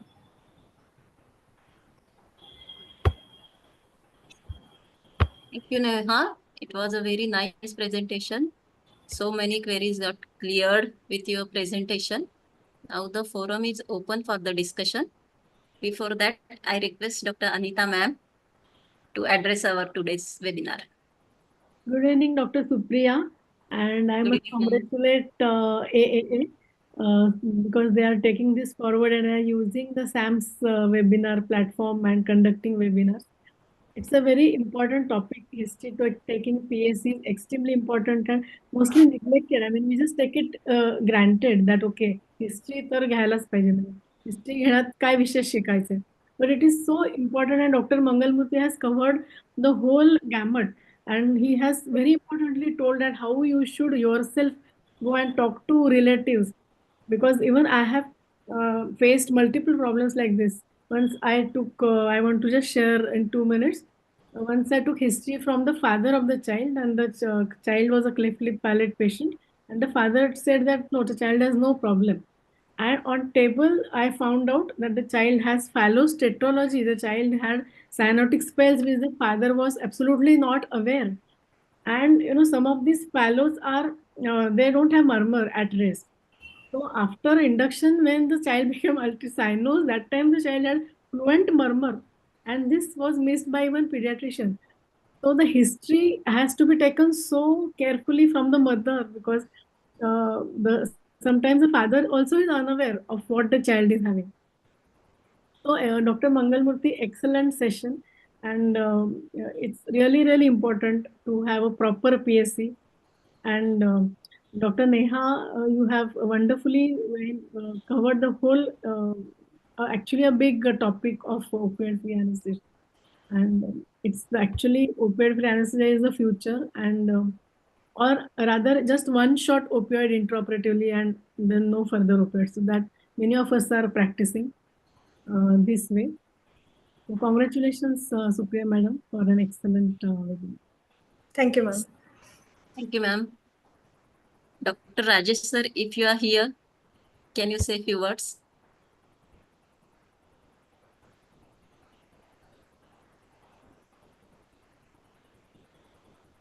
Tagadpalle sir is busy in OT, so we'll proceed for our discussion.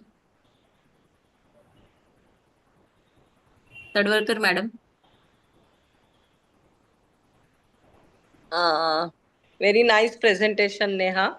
Thank you, ma'am. She was good when she was working with us whenever the PG activities were there. So always her presentations were really good. What I feel is opioid-free and opioid-sparing. These two are different. And what Nehte madam has already said, one single shot of opioid and then no opioid. So opioid-sparing needs I think opioid free anesthesia needs more training than multimodal drugs, polypharmacy that is needed. So rather than opioid free, I think opioid sparing uh, will definitely help us because it needs less training. So opiate free definitely needs more research, more evidences to come in the practice. That's what I feel.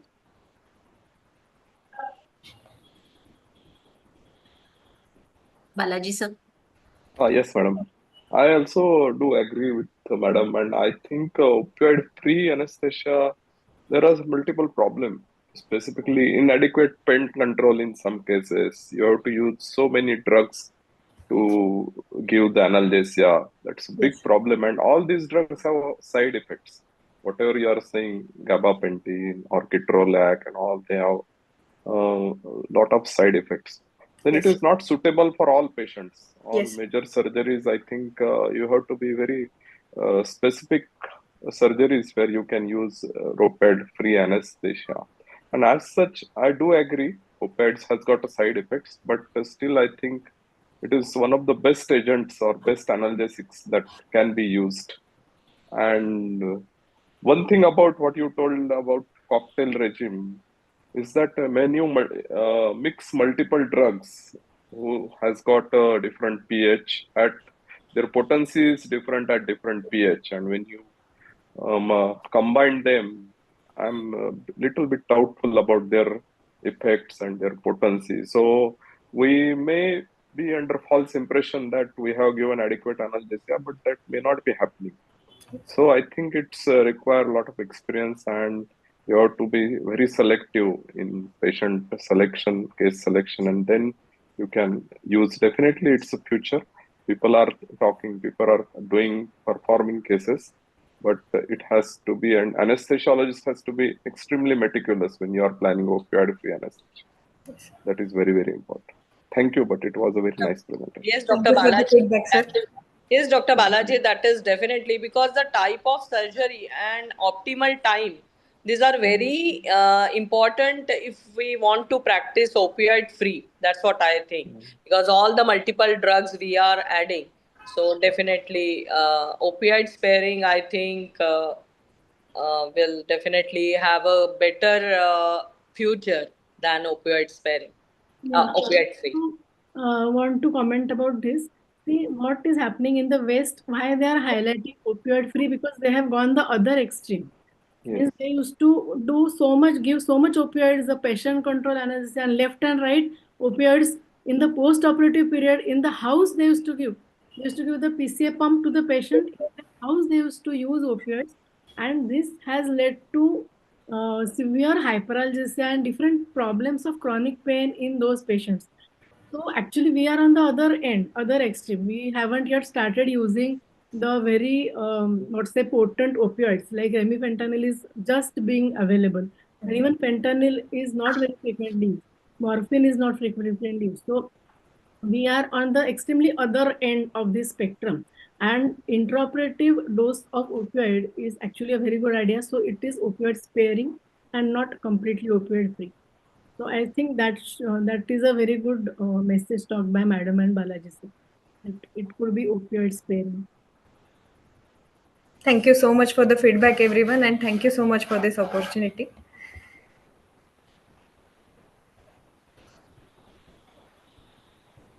Yes, now we will proceed for our next topic. Friends, minimal invasive surgery is nowadays gaining a very much popularity.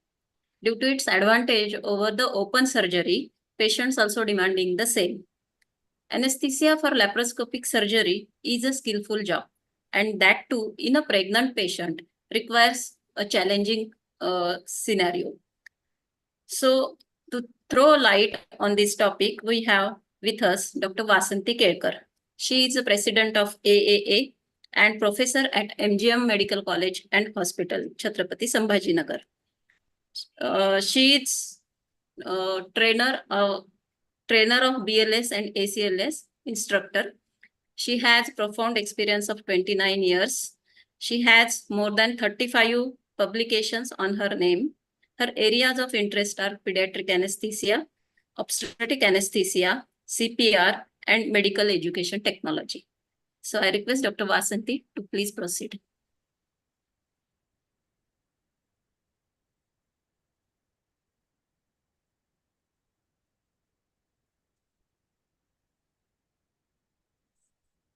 Good evening.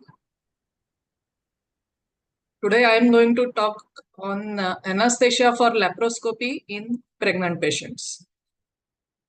I will be covering my presentation under following headings: indications for the surgery, advantages and complications of laparoscopy in pregnancy, physiological changes during pregnancy, effects of pneumoperitoneum in pregnancy, fetal considerations during these surgeries, anesthesia management for laparoscopy surgeries in pregnancy, as well as other perioperative management.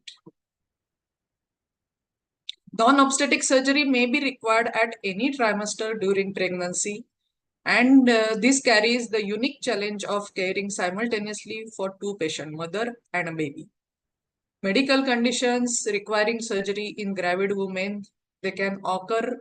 The incidence is around 1 to 2 per 1,000 pregnancies.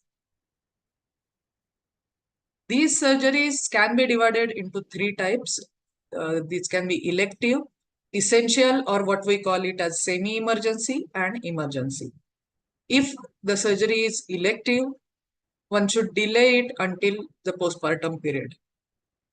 Semi-emergency and emergency surgeries. In semi-emergency surgeries, if we want to do it in first trimester, then we have to see whether there is, because of this surgical condition, is there any increased risk to mother. If there is no increased risk to mother because of surgical condition, then think of delaying it up to second trimester or mid-gestation. If the risk to the mother of delaying the surgery is great, then you have to proceed with the surgery, whatever may be the cost to the fetus. And in second trimester semi-emergency surgery, you can proceed. And emergency surgery, at any time as it is, you have to proceed. The second trimester is considered as safest period because the chances of premature contraction, premature labor, as well as spontaneous abortion, miscarriages are least likely. And access to pelvic organs and the gallbladder is easier because the uterus is smaller than that in the third trimester. Now, what are the common indication non-obstetric emergencies complicating pregnancy? Because these are the conditions where we have to do surgeries during pregnancy. And those are appendicitis, emergency appendicitis, perforated appendix, cholelithiasis, maybe impending gallbladder perforation, gangrenous gallbladder, ovarian cyst, tumor, and adnexal torsion. These are the commonest non-obstetric emergencies where you have to operate during pregnancy. The advantages of laparoscopy in pregnancy: because of technological advances in endoscopy as well as advances in anesthesiologic modalities, nowadays laparoscopy is preferred surgical technique in gravid patients for some surgeries that we have already seen in the previous slide. Why the laparoscopy is advantageous? Because there are less uterine manipulations, which decreases the risk of uterine irritability and ultimately the patient landing up in premature labor. Also, there is rapid postoperative recovery There is decreased fetal respiratory depression due to decreased requirement of postoperative narcotics. Early mobilization of the patient, so less chances of deep vein thrombosis. And since the incisions are smaller, there is lower rate of wound infection and early discharge from the hospital. But the laparoscopic surgeon who have very good laparoscopy skills and who perform complex laparoscopic surgeries regularly should undertake the laparoscopy in pregnant patient. It is not every laparoscopy surgeon cannot perform this. Why? Because there are so many complications, dreadful complications that can occur if you do laparoscopy surgery in pregnant patients. And the common are injury to the uterus causing uterine perforation with subsequent uterine rupture, infections, preterm delivery, even at times there is laceration of fetus or the placenta with loss of fetus. Spontaneous abortion, especially if you are doing the surgery in first trimester, uterine irritation due to cautery leading to premature labor, as well as ultimately leading to intrauterine fetal death.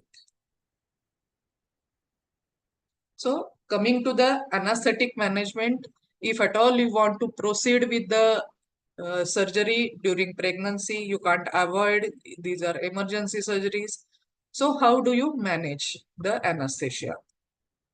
Before going to anesthetic management, one must revise or one must know what are the physiological changes during pregnancy which can impact your anesthetic management.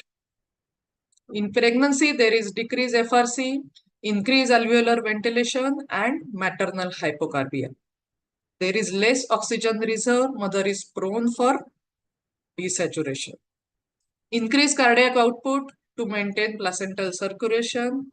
So you need to avoid hypotension. There is an increase, pregnancy is a hypercoagulable state, so there is increased risk of deep vein thrombosis. There is, as the lower esophageal sphincter tone is decreased, there is a effect of gravid uterus, mechanical effect. All this make the pregnant patient prone for increasing risk of aspiration, acid aspiration. And also there is a high risk of encountering difficult airway during the pregnancy. Also, what are the effects of pneumoperitoneum if you create pneumoperitoneum in a pregnant patient?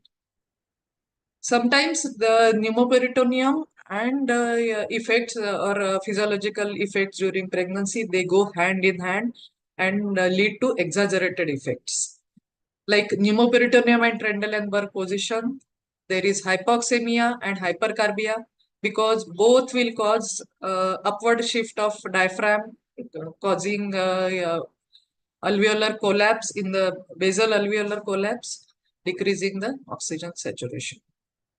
Also, there is aortocaval compression in pregnancy also, and because of pneumoperitoneum also, which decrease cardiac output and decreases uteroplacental perfusion and fetus viability may be hampered. So what are the other risks in the intraoperative period? There is increased risk of aspiration, as I already mentioned, because of hormonally induced decrease in lower esophageal sphincter tone and mechanical effects of gravid uterus and pneumoperitoneum, and high risk of DVT due to hypercoagulable state as well as pneumoperitoneum. Whenever you are operating or giving anesthesia to the fetus, pregnant patient, apart from mother, you have to consider fetal well-being as well. So what are the fetal considerations? One must maintain uteroplacental blood flow and oxygenation, avoid maternal hypoxia as it causes fetal hypoxia and metabolic acidosis, and in long term it may be fatal to the infant. Avoid teratogenic drugs, especially during first trimester during anesthesia. Avoid preterm labor. keep manipulations of the uterus at the minimum. Now, what type of anesthesia should we prefer? There may be two scenarios. A 22-year-old primigravida with 3 months amenorrhea posted for emergency laparoscopic appendectomy. So this pregnancy is in first trimester. Surgery is emergency. So you have to proceed with the surgery. So what type of anesthesia are you going to give? Second case scenario, a 30-year-old multipara with 6 months amenorrhea was diagnosed as having twisted ovarian cyst and was posted for emergency laparoscopy. Again, this is a second trimester, comparatively safer period for the mother as well as fetus. Now here, what type of anesthesia are you going to do? You can choose from general anesthesia as well as some will prefer regional anesthesia. We will see advantages and disadvantages of both. According to literature, GA with intubation is always preferable. Why? And how you are going to give general anesthesia with intubation? That you are going to pre-oxygenation is must because the patient is prone for desaturation as FRC is decreased. Pre-medication is aspiration prophylaxis is must using H2 blockers, antiemetics, especially after 16 weeks of pregnancy. Midazolam and fentanyl both are safe. Induction agent, thiopentone and propofol, you can safely use. Ketamine, again there is a question mark. They say that in early pregnancy, ketamine increases the uterine tone. So the chances of spontaneous abortions, they may increase if you give ketamine in first trimester or early pregnancy. But in late pregnancy, it appears to be safe and analgesic doses can be safely given in the later period of pregnancy. Avoid nitrous oxide as it affects the vitamin B12 metabolism and it appears to be a teratogenic. Volatile anesthetic, they decrease the uterine tone, but there is an increased sensitivity to volatile anesthetic agent. So you need, and that will cause hypotension. So you need to decrease the doses of volatile anesthetic agent. Isoflurane and sevoflurane both can be safely used, especially you keep the concentration at around 1 ml. Sometimes we can, especially in cases of difficult intubation, we can give GA using LMA. If at all you want to use LMA, then second generation LMA having a gastric drain, gastric port, drain port are must. Because since LMA carry a risk of, even though small, they carry a risk of aspiration. So whenever you are inserting a LMA, additionally, you need to insert a gastric drain tube through the gastric port also and aspirate the stomach contents and keep that drain tube in place throughout the procedure. Because sometimes there is leak around the cuff and that air can go inside the stomach, there is gastric inflation, and again that will increase the risk of regurgitation, aspiration. So if you keep the gastric drain tube in situ, this gastric inflation may be minimized. Sometimes when you are using LMA, the malposition of LMA can occur during surgery. So you should be most vigilant and you should monitor the ventilatory settings, tidal volume throughout the surgery. Peak airway pressure monitoring is must and you should keep the peak airway pressure below 30 mm of mercury to avoid the pericuff leak. With the advent of nowadays thoracic segmental spinal anesthesia, the people are giving so many cases, even laparoscopic cholecystectomies also. So some may say that I will prefer regional anesthesia in these patients. So what are the advantages of neuraxial block in these patients? So it decreases the anesthesia related respiratory complications like sore throat, airway trauma, as well as hypoxemia.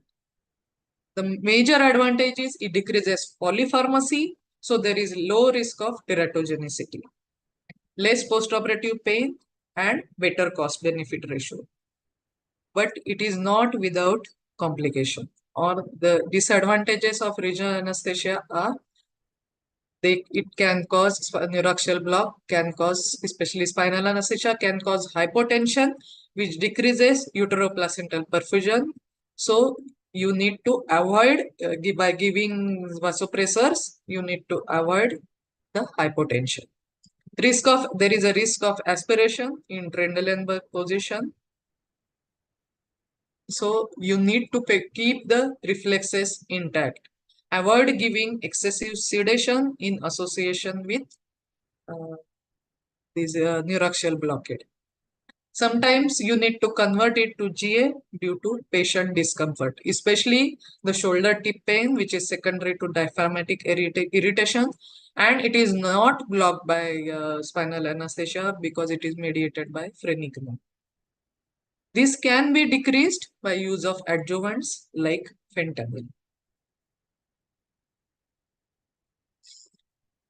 If sometimes people give sedation along with spinal, that can cause hypoventilation and hypoxemia. Already the pregnant woman is sensitive to the development of hypoxemia, and maternal hypoxemia will ultimately lead to fetal hypoxemia and fetal loss. So deep sedation also suppresses pharyngeal and laryngeal reflexes, increasing the risk of aspiration. So you may give regional anesthesia, neuraxial block. Other regional anesthesia like nerve blocks, you can safely give in these patients. But if you want to give neuraxial blockade, you need to have a cooperative patient and a very good surgeon who will finish the surgery in short duration. And these two, especially in first trimester, where you want to avoid polypharmacy. And whenever you want to give anesthesia to this patient, even neuraxial block, a capnography monitoring is must. Capnography with nasal prong is available, and you can easily monitor end-tidal CO2 even in conscious patient. So it is a must. What are other points that you should remember or take care of when you are anesthetizing a pregnant patient for laparoscopy surgery? These are points mainly from surgeon point of view, that surgeons must avoid injury to the uterus during introduction of trocars. So it is said that it is better to avoid using Veress needle.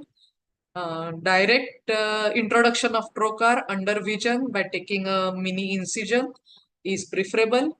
And recently, ultrasound guided trocar placement can be an additional safeguard to avoid uterine injury.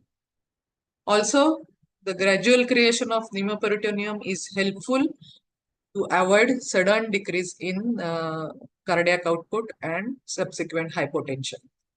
Intra-abdominal pressure, it is preferable if you maintain lower intra-abdominal pressure. 8 to 12 millimeter of mercury is preferable. Electrocautery smokes containing carbon monoxide should be evacuated promptly to avoid toxic effects to the fetus. And also minimize the operating time. About positioning in the intraoperative period, gradual alteration in maternal position is preferable to avoid hemodynamic fluctuations. Since it is a pregnant patient, after 16 weeks, Maintain 15-degree left uterine displacement to avoid aortocaval compression. And wherever possible, partial left lateral decubitus position is preferable.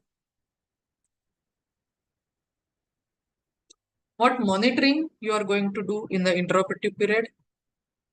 The most important thing apart from avoiding hypoxia is avoid hypotension in the intraoperative period.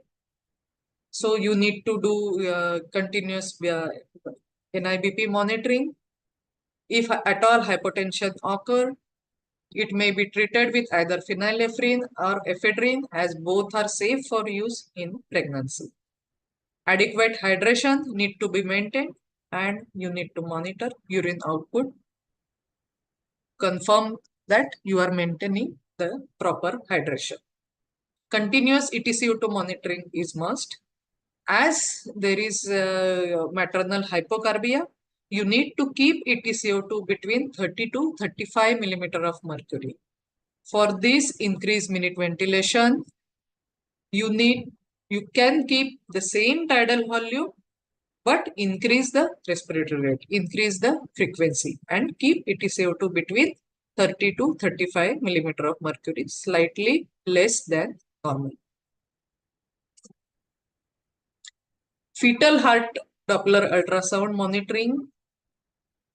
Since you are doing surgery, abdominal surgeries, so in the intraoperative period, it may be difficult to do continuous fetal monitoring. So fetal monitoring may be done just before anesthetizing the patient and after the surgery is over to confirm the fetal well-being and to reassure the mother that the fetus is good or well. So there are various guidelines available, and most of the guidelines, they say that there is no need for routine intraoperative continuous fetal monitoring. If at all it is required, transvaginal ultrasound may be used. But whenever you are doing fetal monitoring, keep it in mind that our anesthetic agent, they affect the fetal heart rate variability. So you need a person who can interpret it correctly and avoid the panicky situation unnecessarily. But at the same time, you should be well prepared for sudden termination of pregnancy, especially whenever fetus is viable. You may have to convert your surgery into open surgery and do the emergency LSCS if you feel that the fetus is going in the distress. Other perioperative management, as these patients are at high risk of development of DVT, intermittent pneumatic compression devices for legs are preferable. Routine administration of tocolytic agents is not advocated. Only if uterine irritability is present, then only we should administer tocolytic agents and not prophylactically. Because most of our inhalational anesthetic agents, I already mentioned, they are tocolytics. Another important point is for postoperative analgesia, you should avoid use of NSAIDs after 32 weeks because there is a risk of premature ductus closure. So paracetamol you can safely use, and instead of, as Dr. Neha said, if you want to avoid other drugs, opioids and other drugs, you can use Tabloc for postoperative analgesia. If there is a risk of preterm delivery of a viable fetus, antenatal corticosteroids should be used for fetal lung maturation between 24 to and 35 weeks of pregnancy. This should be given 48 hours prior to the surgery. If you can wait for that 48 hours, then using corticosteroids is preferable. But remember, urgent surgery should not be delayed for administration of corticosteroids. My take-home message is, Anesthesia management for laparoscopic surgeries in pregnant patient is complex due to maternal physiological changes as well as fetal vulnerability. Meticulous planning is essential to preserve the pregnancy and to ensure the safety of the mother as well as the fetus. For successful outcome, multidisciplinary approach involving anesthesiologist, surgeon, obstetrician, as well as pediatrician is the key for the successful outcome. Thank you. Yes. These are my references. Thank you, Dr. Vasanti. It was really a nice presentation. Now the forum is open for a discussion. Those who want to ask question, they can put it on the chat box or raise the hand. Can I ask? Yes, sir. Madam, you have very well explained the use of sonography for procarpeting, for monitoring the fetal distress. But why can't we use this for the gastric ultrasound? Because that is the real danger for us, the aspiration. And can we put a Ryle's tube before giving a general anesthesia to these patients? If for Ryle's tube, if you are using endotracheal tube, there is no need to put routinely Ryle's tube, use of Ryle's tube. Because If there are at all you chances want of to aspiration even perform after for extubation. Yes. Because there is chances of aspiration during after extubation also. So why can't we do the? It is not routinely recommended. If you think that the mother is full stomach, then only the use of Ryle's tube is required. Otherwise, use of Ryle's tube is not routinely recommended. It may be used if you want to do cholecystectomy as a part of for the surgeon, as we routinely use, we can use Ryle's tube. But nowhere in the guideline it is routinely recommended the use of Ryle's tube. Okay. But if you are using LMA, then as I said, you need to put Ryle's tube, not for endotracheal intubation, not as a routine. Okay. Nice presentation, madam. Thank you, sir. Only 2 points. You can breastfeed these patients in the fetus, the child. The baby can be breastfed immediately after surgery, even after anesthesia. The present concept is like that. There is no need to hold the breastfeeding. And second is the use of Sugamadex for reversal is still debatable. So better to go for myopyrrolate, neostigmine glycopyrrolate combination, because they say that Sugamadex competes with progesterone. So the exact conclusion is not there. These are the 2 points that I want to add. Sir, thank you. These patients, we hope that we need not terminate the pregnancy. So, breastfeeding may not be required immediately. Yeah. Right. Sorry. But Sugamadex, the point of Sugamadex, you rightly pointed out that it can interact with progesterone, and there are still not enough study on Sugamadex during pregnancy. So it is better to use myopyrrolate. Yes, that point was GA and breastfeeding, not laparoscopy during. Yes. Right. Yes. Sugamadex can be only used if there is a cannot intubate, cannot ventilate, and you have given long acting. In that scenario, probably, or if patient is not coming out even after myopyrrolate. Madam, I think you have covered all the points, and basically you have to ensure the mother safety. At the same time, you want a minimal risk to the fetus, and I think 3 important points that has to be: we should avoid hypoxia, hypotension, and hypocarbia, which can easily occur during laparoscopic surgeries. And simultaneously, apart from monitoring the mother, you must monitor the fetus. I think these are the main important point of this topic. But I think you have covered all those. Very nice presentation. Thank you very much. Thank you, sir. It was excellent presentation, Vasanti. You have covered each and everything.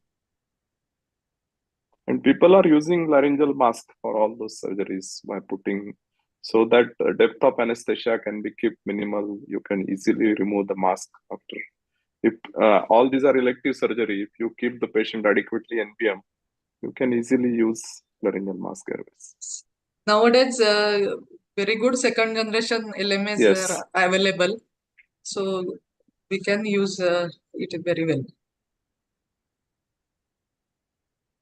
Tadwarkar madam, your comment please. Very nice presentation, Vasanti. You have covered almost all points. And only one thing I want to ask you. How far this segmental anesthesia will help? I'm little bit...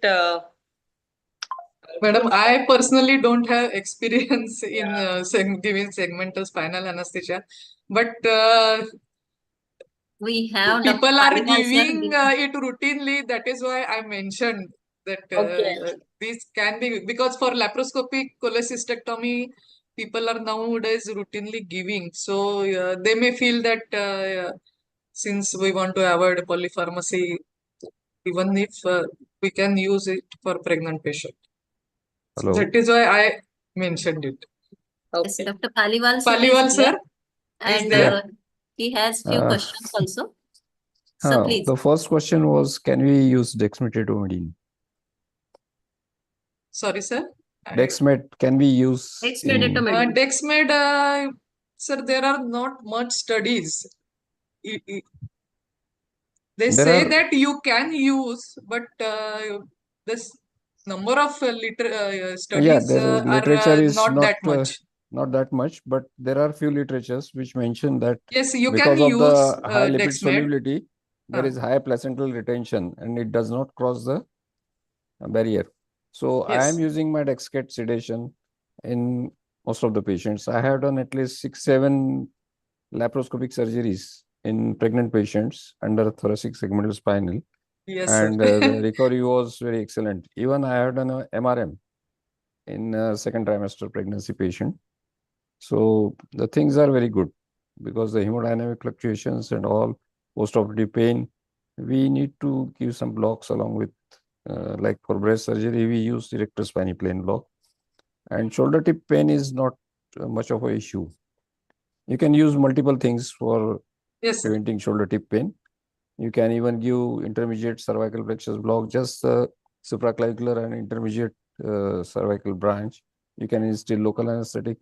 If the levels are adequate, it's not a big issue. I mean, with a limited dose of around 1.5 to 1.8 ml of the isobaric drugs, the things are usually done. I have done perforated appendix, cholecystectomy, MRM, at least 6-7 cases for last 4-5 years under thoracic spinal. So it's a good modality for such kind of patients. Yes, sir. Only thing is the excessive use of sedation should be avoided. Yeah, That was the point. We don't use any sedation apart from Dexket. That too in a very small aliquots. Yes, Just 0.5 if you are mcg per using kg multiple Dexmet. blocks and neuraxial, then Because it is best. Dexmet has another advantage. It is organ protective and neuroprotective in case patient develops any hypotension or hypoxia. So it has an organ protective effect, Dexmet. So Dexmet is a very good sedation. Does not hamper your airway tone and reflexes also, Dexket. So patient does not have any airway related issues with Dexket only. If you use Midas and other sedations, then you may require to secure the airway. Thank you, sir, for your input. Thank you. Thank you, sir. So now we are having very short of time. We will proceed for our last lecture. Nowadays, organ transplant is boon in modern medicine. Many end organ failure patients are getting benefited with it and having quite normal life after that. So kidney transplant is nowadays done mostly in all cities. So such new normal patients during their lifespan present to us for anesthesia for non-transplant surgery and how to proceed for anesthesia in these patients. So to throw light on this topic, we have with us Dr. Sanhita Kulkarni, madam. She is professor at MGM Medical College and Hospital. She was a scientific committee chairperson in MISACON 2016 and ANOCON 2021. She worked as a executive committee member in Women's Wing of IMA. At present, she is an executive member of AAA. She has written a CPR song also. She is an AHA instructor. She has more than 30 publications on her name, and her special interests are in laparoscopic surgery, transplant surgery, and regional anesthesia. So over to you, ma'am. Thank you, Supriya, for your kind words.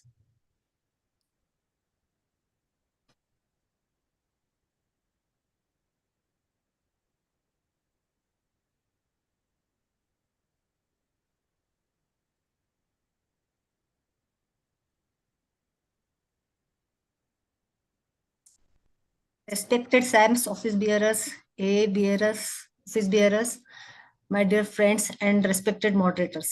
I will be talking today on anesthetic consideration in kidney transplanted patients posted for non-transplant surgery. That way, all of us know that the number of solid organ transplants performed worldwide is ever increasing. This improved survival rates are the result of well-established surgical technique and effective immunosuppressive therapy. Since renal transplant is the most commonly encountered transplant organ, it is essential that every anesthesiologist should understand specific problems related to the transplanted kidney. And all this has led to increasing number of patients who either present for elective or emergency non-transplant surgery.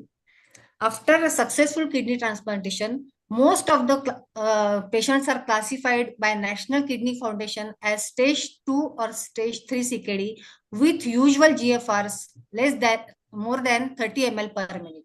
GFR typically deteriorates in these patients by 1.4 to 2.4 ml per minute per year, as in normal patients it decreases by 0.4 to 1.2 ml per minute per year after 40 years of age.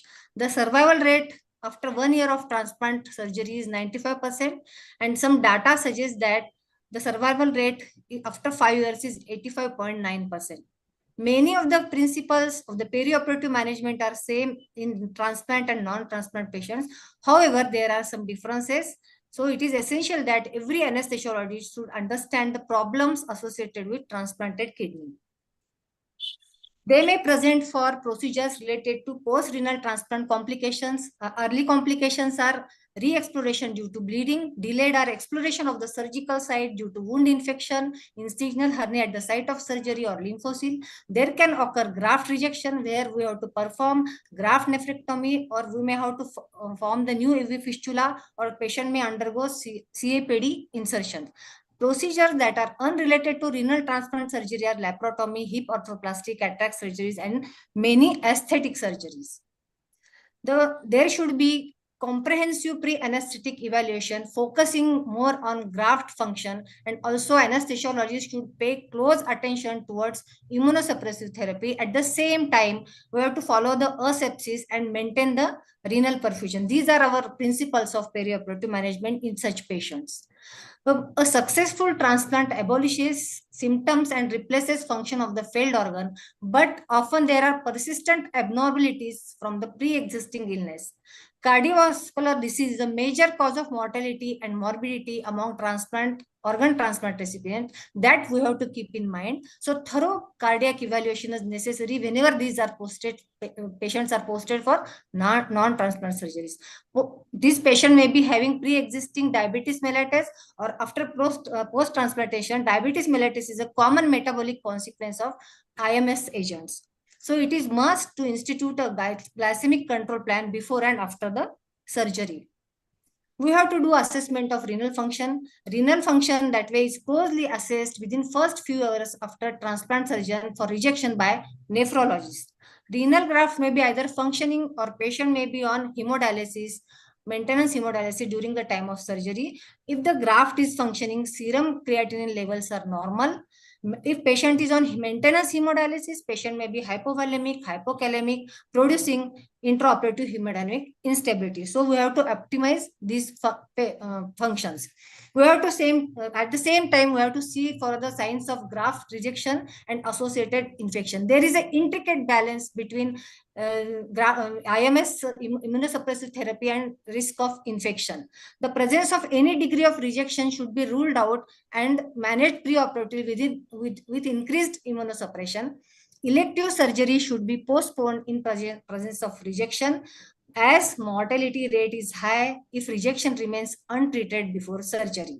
Recent weight gain, changes in urine output, hypertension, proteinuria, azotemia, and swelling at the transplanted site indicate graft rejection. There is also a risk of infection due to immunosuppressive agents maintained during the intraoperative period. These patients are at increased risk of fungal, bacterial, viral infections, particularly Epstein-Barr virus and cytomegalovirus, which causes frequent pneumonitis, leukopenia, and thrombocytopenia. Fever, abdominal pain indicate the infection. We should know about immunosuppression protocol. These are the commonly used immunosuppressive agent, that is calcineurin inhibitors, tacrolimus and cyclosporine, antimetabolites such as azathioprine and cyclophosphamide, corticosteroids and monoclonal antibodies, and the antithrombocytic globulin. What are the side effects of immunosuppressive agent that we must know? Cyclosporine and tacrolimus and steroids, they induce diabetes, they cause hypertension, decreased glomerular filtration rate, and neurotoxicity, which lowers the epileptic seizure threshold. Azathioprine and mycophenolate cause anemia, leukopenia, and thrombocytopenia. ATG and monoclonal antibodies may cause fever and anaphylaxis, hyperkalemia, hypomagnesemia, pancytopenia, osteoporosis, and there will be poor wound healing because of immunosuppressive therapy. Cyclosporine and tacrolimus are metabolized in the liver through P450 cytochrome enzyme system, and the patients who are taking ranitidine, metoclopramide, and calcium channel blockers, they also metabolized by P450 enzyme, and they will result in increased levels of immunosuppression. And patients, these decreased levels of immunosuppression are seen if patients are ticlopidine, carbamazepine, and phenotine, because they induce P450 enzyme system. Many patients are on glucocorticoids previously when the immunosuppression therapy was not advanced. Patients were kept on higher doses of corticosteroids, and these patients were requiring administration of high periodic doses of glucocorticoids. But with the advent of more potent maintenance IMS agents, glucocorticoids are either avoided entirely or doses are markedly reduced. Thus, adrenal suppression and its associated side effects like gastric ulcers, bleeding, and osteoporosis, and patients are maybe prone for fractures, are reduced because of these decreased doses of glucocorticoids. So what investigations are needed? Apart from routine investigations, CBC carries a little importance. Patient may be anemic, these transplanted patients, and we have to rule out bone marrow suppression at the same time. Serum creatinine is to be obviously measured. Although preoperative creatinine may be near normal in these patients, GFR is usually reduced. It is between 30 to 40 ml per minute. So serum electrolytes are to be done. X-ray chest to rule out pleural effusion and cardiomegaly. The underlying cardiovascular disease can be recognized by doing ECG, which reveals coronary artery disease and chamber hypertrophy. 2D echo is essential. If patient is on hemodialysis, look for the signs of end-stage renal disease, anemia, platelet dysfunction, metabolic acidosis, and coagulation profile. Antibiotic prophylaxis is must for these patients because these patients may be at high risk to develop infective complications after surgical procedures, particularly dental and endoscopic. Routinely, first generation cephalosporins, or in case of dental procedures, oral amoxicillin is sufficient. It is administered within 1 hour window period before the initial skin incision. 2 macrolides such as erythromycin and clarithromycin the doses are reduced in patients receiving tacrolimus and cyclosporine to be avoided. And other safe alternatives are ciprofloxacin and clindamycin, which do not affect the levels of immunosuppressive agents. What are the points to be needed in preoperative optimization? all the patient to receive oral alprazolam to relieve the anxiety, oral cyclosporin to be administered 4 to 6 hours before surgery to maintain therapeutic blood levels. The usual dose of antihypertensives, anti-anginal are to be continued on the day of surgery. Prophylactic antibiotics to be given within 1 hour of surgical incision, and proton pump inhibitors may be given as steroids and surgical tests may contribute to stress ulcers. Anesthetic concerns, anesthesia choice depends upon the type of surgery. That not a single plan is prescribed for these patients. A strict aseptic precaution should be practiced when whichever anesthesia you have chosen. Use of sterile anesthetic circuits, laryngoscopes, and bacterial filters are to be used. Midazolam and fentanyl used as pre-medicant are to use, but with caution as its effects prolonged in presence of cyclosporin and tacrolimus. Induction may be done with sleep dose of thiopental or propofol. Etomidate doesn't have cardiac depressant effect of propofol, so it is useful in patients having underlying cardiac depression. Then succinylcholine can be used if serum potassium is below 5.5 milligram per liter. Airway management definitely pose concerns because these patients are diabetes, so they have a reduced joint mobility, making difficult airway. Lymphoproliferative growth caused by immunosuppressive may compromise any part of the airway or mediastinum. There can be formation of tumor because of these immunosuppressive agents. Bleeding due to gingival hyperplasia in patients receiving cyclosporin during airway manipulation can occur. There is always a risk of aspiration that we have to consider. Then isoflurane, sevoflurane, and desflurane can be used. Sevoflurane can be used cautiously for shorter duration procedures. Amongst these inhalational agents, isoflurane is more preferred. Nitrous oxide to be avoided due to bone marrow suppressions and altered immunological response. Atracurium and atracurium choosing it is a logical option, and as action of vecurone and rocuronium is prolonged by cyclosporin. Hyperventilation during intraoperative period is to be avoided due to the lower seizure threshold receiving cyclosporin and tacrolimus. Reversal with anticholinesterase is essential and it is preferable, and less data is available with Sugamadex. But in literature, it is mentioned that if GFR is more than 30 ml per minute, Sugamadex can also be used. What are the intraoperative considerations? Transplanted kidney may not be able to handle large fluid shifts. Ringer lactate can be used if serum potassium is within normal limit. Starches are to be avoided as it can accumulate and worsen the renal function. Transfusion of blood should be done cautiously as it increases hematocrit and can decrease the renal perfusion. And there is an increased risk of transfusion-related complication. Surgical approach should be chosen to minimize trauma to the transplanted kidney. Apart from routine monitoring, neuromuscular monitoring becomes an essential part of monitoring because the delayed prolongation effect of muscle relaxants. Use of invasive hemodynamic monitor should be made on the case-by-case basis. During this invasive monitoring, aseptic precautions need to be definitely followed. You have to maintain normothermia because hypothermia depresses immune function and there are increased chances of infection in these patients. Urine output to be maintained about 1 ml per kg per hour to protect the kidney function. Diuretics to be administered after careful evaluation of patients' intravascular volume. Regional and neuraxial anesthesia can be used safely because there are many advantages, like there is reduced pulmonary complications, there is a decreased incidence of graft occlusion, peripheral nerve blocks are preferred wherever possible due to their hemodynamic stability. Neuraxial anesthesia is appropriate as far as coagulation profile is normal. Documentation is must of paresthesia before giving neuraxial anesthesia or regional anesthesia. Risk of hypotension is always there because of pre-existing neuropathy. Bupivacaine and ropivacaine can be safely used through the regional routes without any much side effects.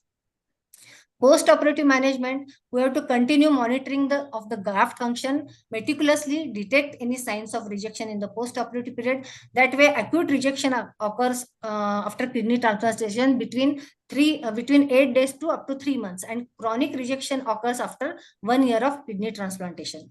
Immunosuppression medication must be continued as prescribed by the nephrologist. Strict adherence to the infection protocol to prevent post-operative infections is must. Facilitate early ambulation and physical rehabilitation is needed. Opioids is the mainstay in early post-operative period, but morphine, tramadol to be used with caution as active metabolites may accumulate and can cause CNS and respiratory depression. Fentanyl for short-term use is beneficial. Remifentanil is a safer option amongst opioids. Parenteral paracetamol is an effective analgesic method, and PCA are said to be useful in such type of patients. In PCA, fentanyl is used for most of the patients, and NSAIDs are strictly avoided. Daily monitoring of cyclosporin or tacrolimus blood level is essential. Regular follow-up with transplant team is essential to monitor the graft function. There are some problems of tissue integrity and wound healing. If patients on an immunosuppressive therapy or even on low doses of glucocorticoids may be frequently noted to have weak tissues intraoperatively. So they require very gentle handling of tissues during the surgical procedure. Due to slower wound healing, when skin staples are utilized, they are to be kept up to 3 times longer than in non-transplanted patients. This is an important point. Or perigraft fluid collection, superficial wound infection, and incisional hernias were reported in patients receiving sirolimus immunosuppressive agents. There are some special cases we have to consider. If the patient deals with trauma due to IMS, patients are more susceptible for soft tissue damage and poor bone healing. These patients are more prone for hip or compressive vertebral fractures because of osteoporosis. They should receive the same initial resuscitation as any trauma victim. In pregnancy, we have to take the special care. Female organ transplant recipients are able to conceive and continue pregnancy successfully to term. The 2005 American Society of Transplantation consensus suggested that pregnancy 1 year after transplant is a safer option. Pregnancy does not appear to cause any problems with graft function of the transplanted organ was stable prior to pregnancy. But however, the rate of complications like preeclampsia, premature labor, acute allograft rejection in the postpartum period is higher than the non-transplant population. All immunosuppressants cross the placenta, but they are not associated with increased risk of congenital anomalies in the first trimester. However, they affect the immune system of the fetus during the second and third trimester and may result in premature delivery and lower birth weight in newborn. Thromboprophylaxis is essentially administered, especially after cesarean section. Nowadays, number of minimally invasive surgical procedures performing in transplant recipients is constantly increasing because of their definitive advantages. And so lymphocyls, cholecystectomy, laparoscopic appendixectomy are successfully performed by laparoscopic surgeries in this such group of patients.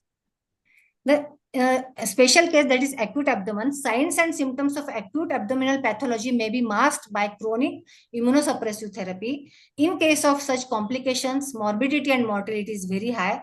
In acute appendicitis, appendix is generally displaced superiorly by the transplanted organ and symptoms are uncharacteristic. So the appendix is frequently perforated at the time of diagnosis is made. So mortality is increases. Cardiac surgery, perfusion of allograft may be compromised with cardiopulmonary bypass in such patients. Placement of intra-aortic balloon pump is required in cardiac unstable patients.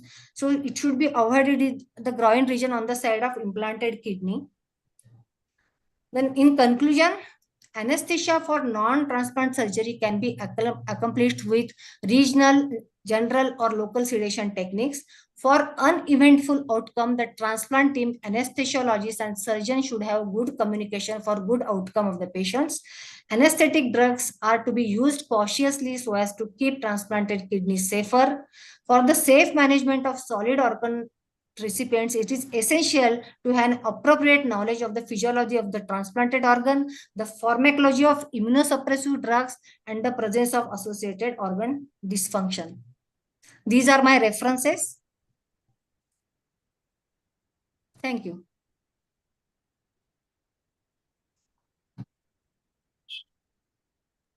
Thank you, madam. It was a very lucid presentation. I just want to ask one question. Whether there is specific guideline for fluid management perioperatively in these patients, specifically when you are planning central neuroaxial block. That way, we have to give IV fluids like other patients only, other normal routine patients. Okay. Alpha adrenergic blockers are to be kept ready whenever hypotension is anticipated.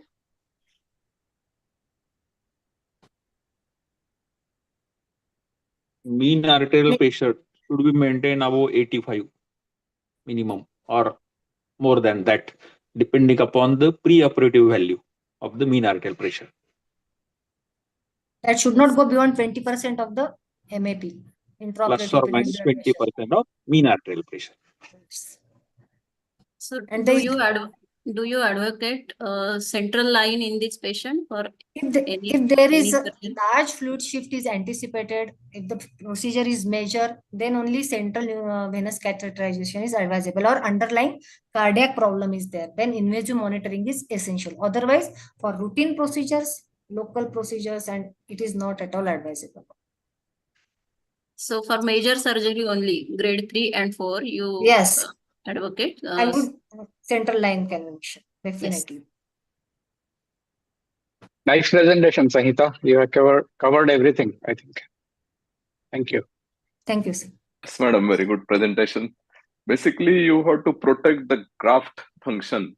For that, as Bhale sir rightly told, we have to maintain the perfusion pressure, maybe above 70 or whatever his mean perfusion as per his patient's blood pressure. Secondly, this patient have got an accelerated atherosclerosis. So whenever you are evaluating these patients, you must look at the heart again. It's not like that one kidney transplant has done and heart function is like that. So yes, for all cases, you have to evaluate that patient again. Secondly, due to this immunosuppression, there are high chances of risk, infection risk in perioperative. So as an anesthesiologist, we are not that much cautious about all these things, but we should be extremely cautious. We should follow all protocols of antibiotics. It should be given at least 20 minutes or half an hour prior.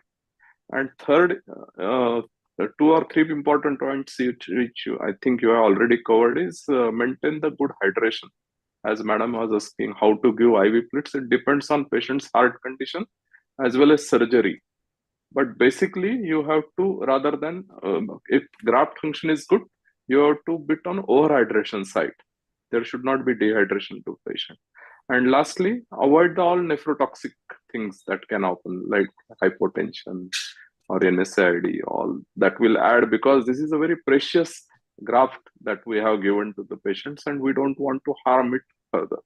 So if you take this care during, then you can manage these patients. But surely these are the very challenging cases and anesthetist has to be very meticulous while managing. Thank you very much. It's very nice. Thank you. Very nice presentation, Sangeeta. And she has not left any stone unturned in the literature, whatever is given in the transplanted patient posted for non-transplant surgery. Very nice present, very elaborative. And definitely, whatever Balaji has said, I definitely agree with that. The graft is very important. Maintaining the functioning of graft is very important. And another is the immunosuppression regime which is used, the side effects, and of course the risk of infection that should be always that makes these patients different from other patients. Definitely this is. Thank you. Means okay, sir. Sangeeta, it was excellent presentation. Thank you. Thank you, sir. May I ask one question? Yes. Because Yes, pre-kidney transplant patient, these patients are basically some cardio unstable because they affect all 3 layers of the heart, and there is a coagulation dysfunction is also there. So after how many days of kidney transplant, these functions revert back to normal or they recover? And is there a need of again doing a coagulation profile before giving any type of anesthesia or particularly neuralgic block? It is better to do coagulation profile, and I think these changes revert to normal after 6 months of transplant surgery.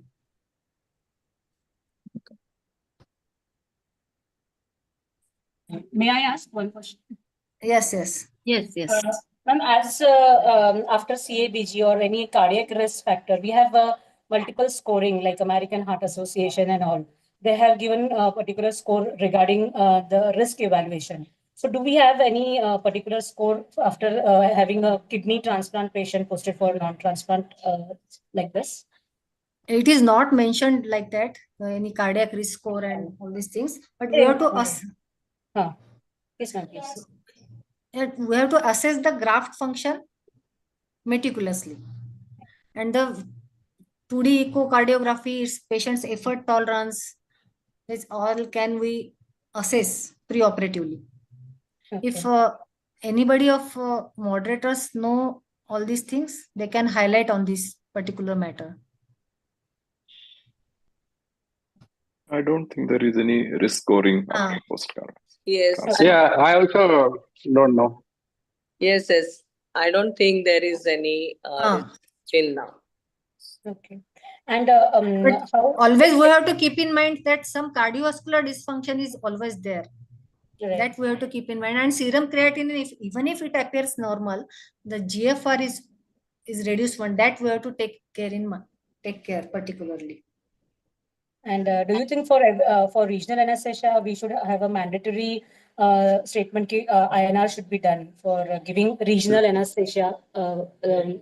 Yes, for central neuraxial blockade, it is PT INR as a routine protocol should be done. Or otherwise, there is a great risk of hematoma. Okay. Yes. Thank you, ma'am. Yes, it is mandatory.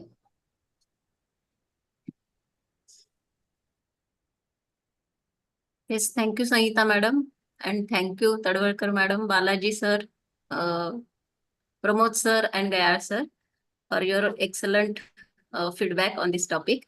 Now I request Dr. Pramod Apsingekar sir to share the vote of thanks. Thank you. You already given much of thanks to everybody, but still, as a protocol, I give. On the behalf of organizing team, I extend my grateful gratitude towards the SAM's office bearer, particularly the Anita Nehte madam, a president, and the Tagadapalle sir as the honorable secretary, for not only providing this platform, but they have encouraged us to use this platform for the academic activity. And our special thanks to our chairpersons, Tadwalkar madam, Deepak Gal sir, Pramod Bhale sir, and none other than our beloved past president Balaji Asingavkar sir, for your valuable presence, and your presence has added immense value to this our session. And the most important, our all four esteemed speakers who have for the very informative and the most important, the practical presentations they have shared, and I'm sure everybody has some or other form of gain while doing their day-to-day anesthesia practice.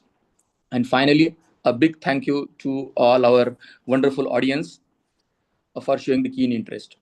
Thank you all, and I declare our the meeting is over, or the session is concluded.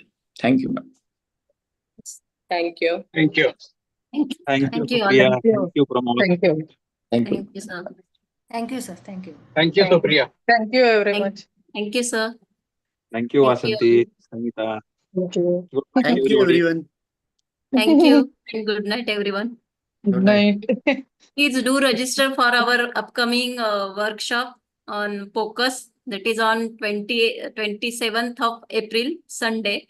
The flyer will be released soon, and please do register and reserve your time for the same. It will be a very good and very informative session. Thank you.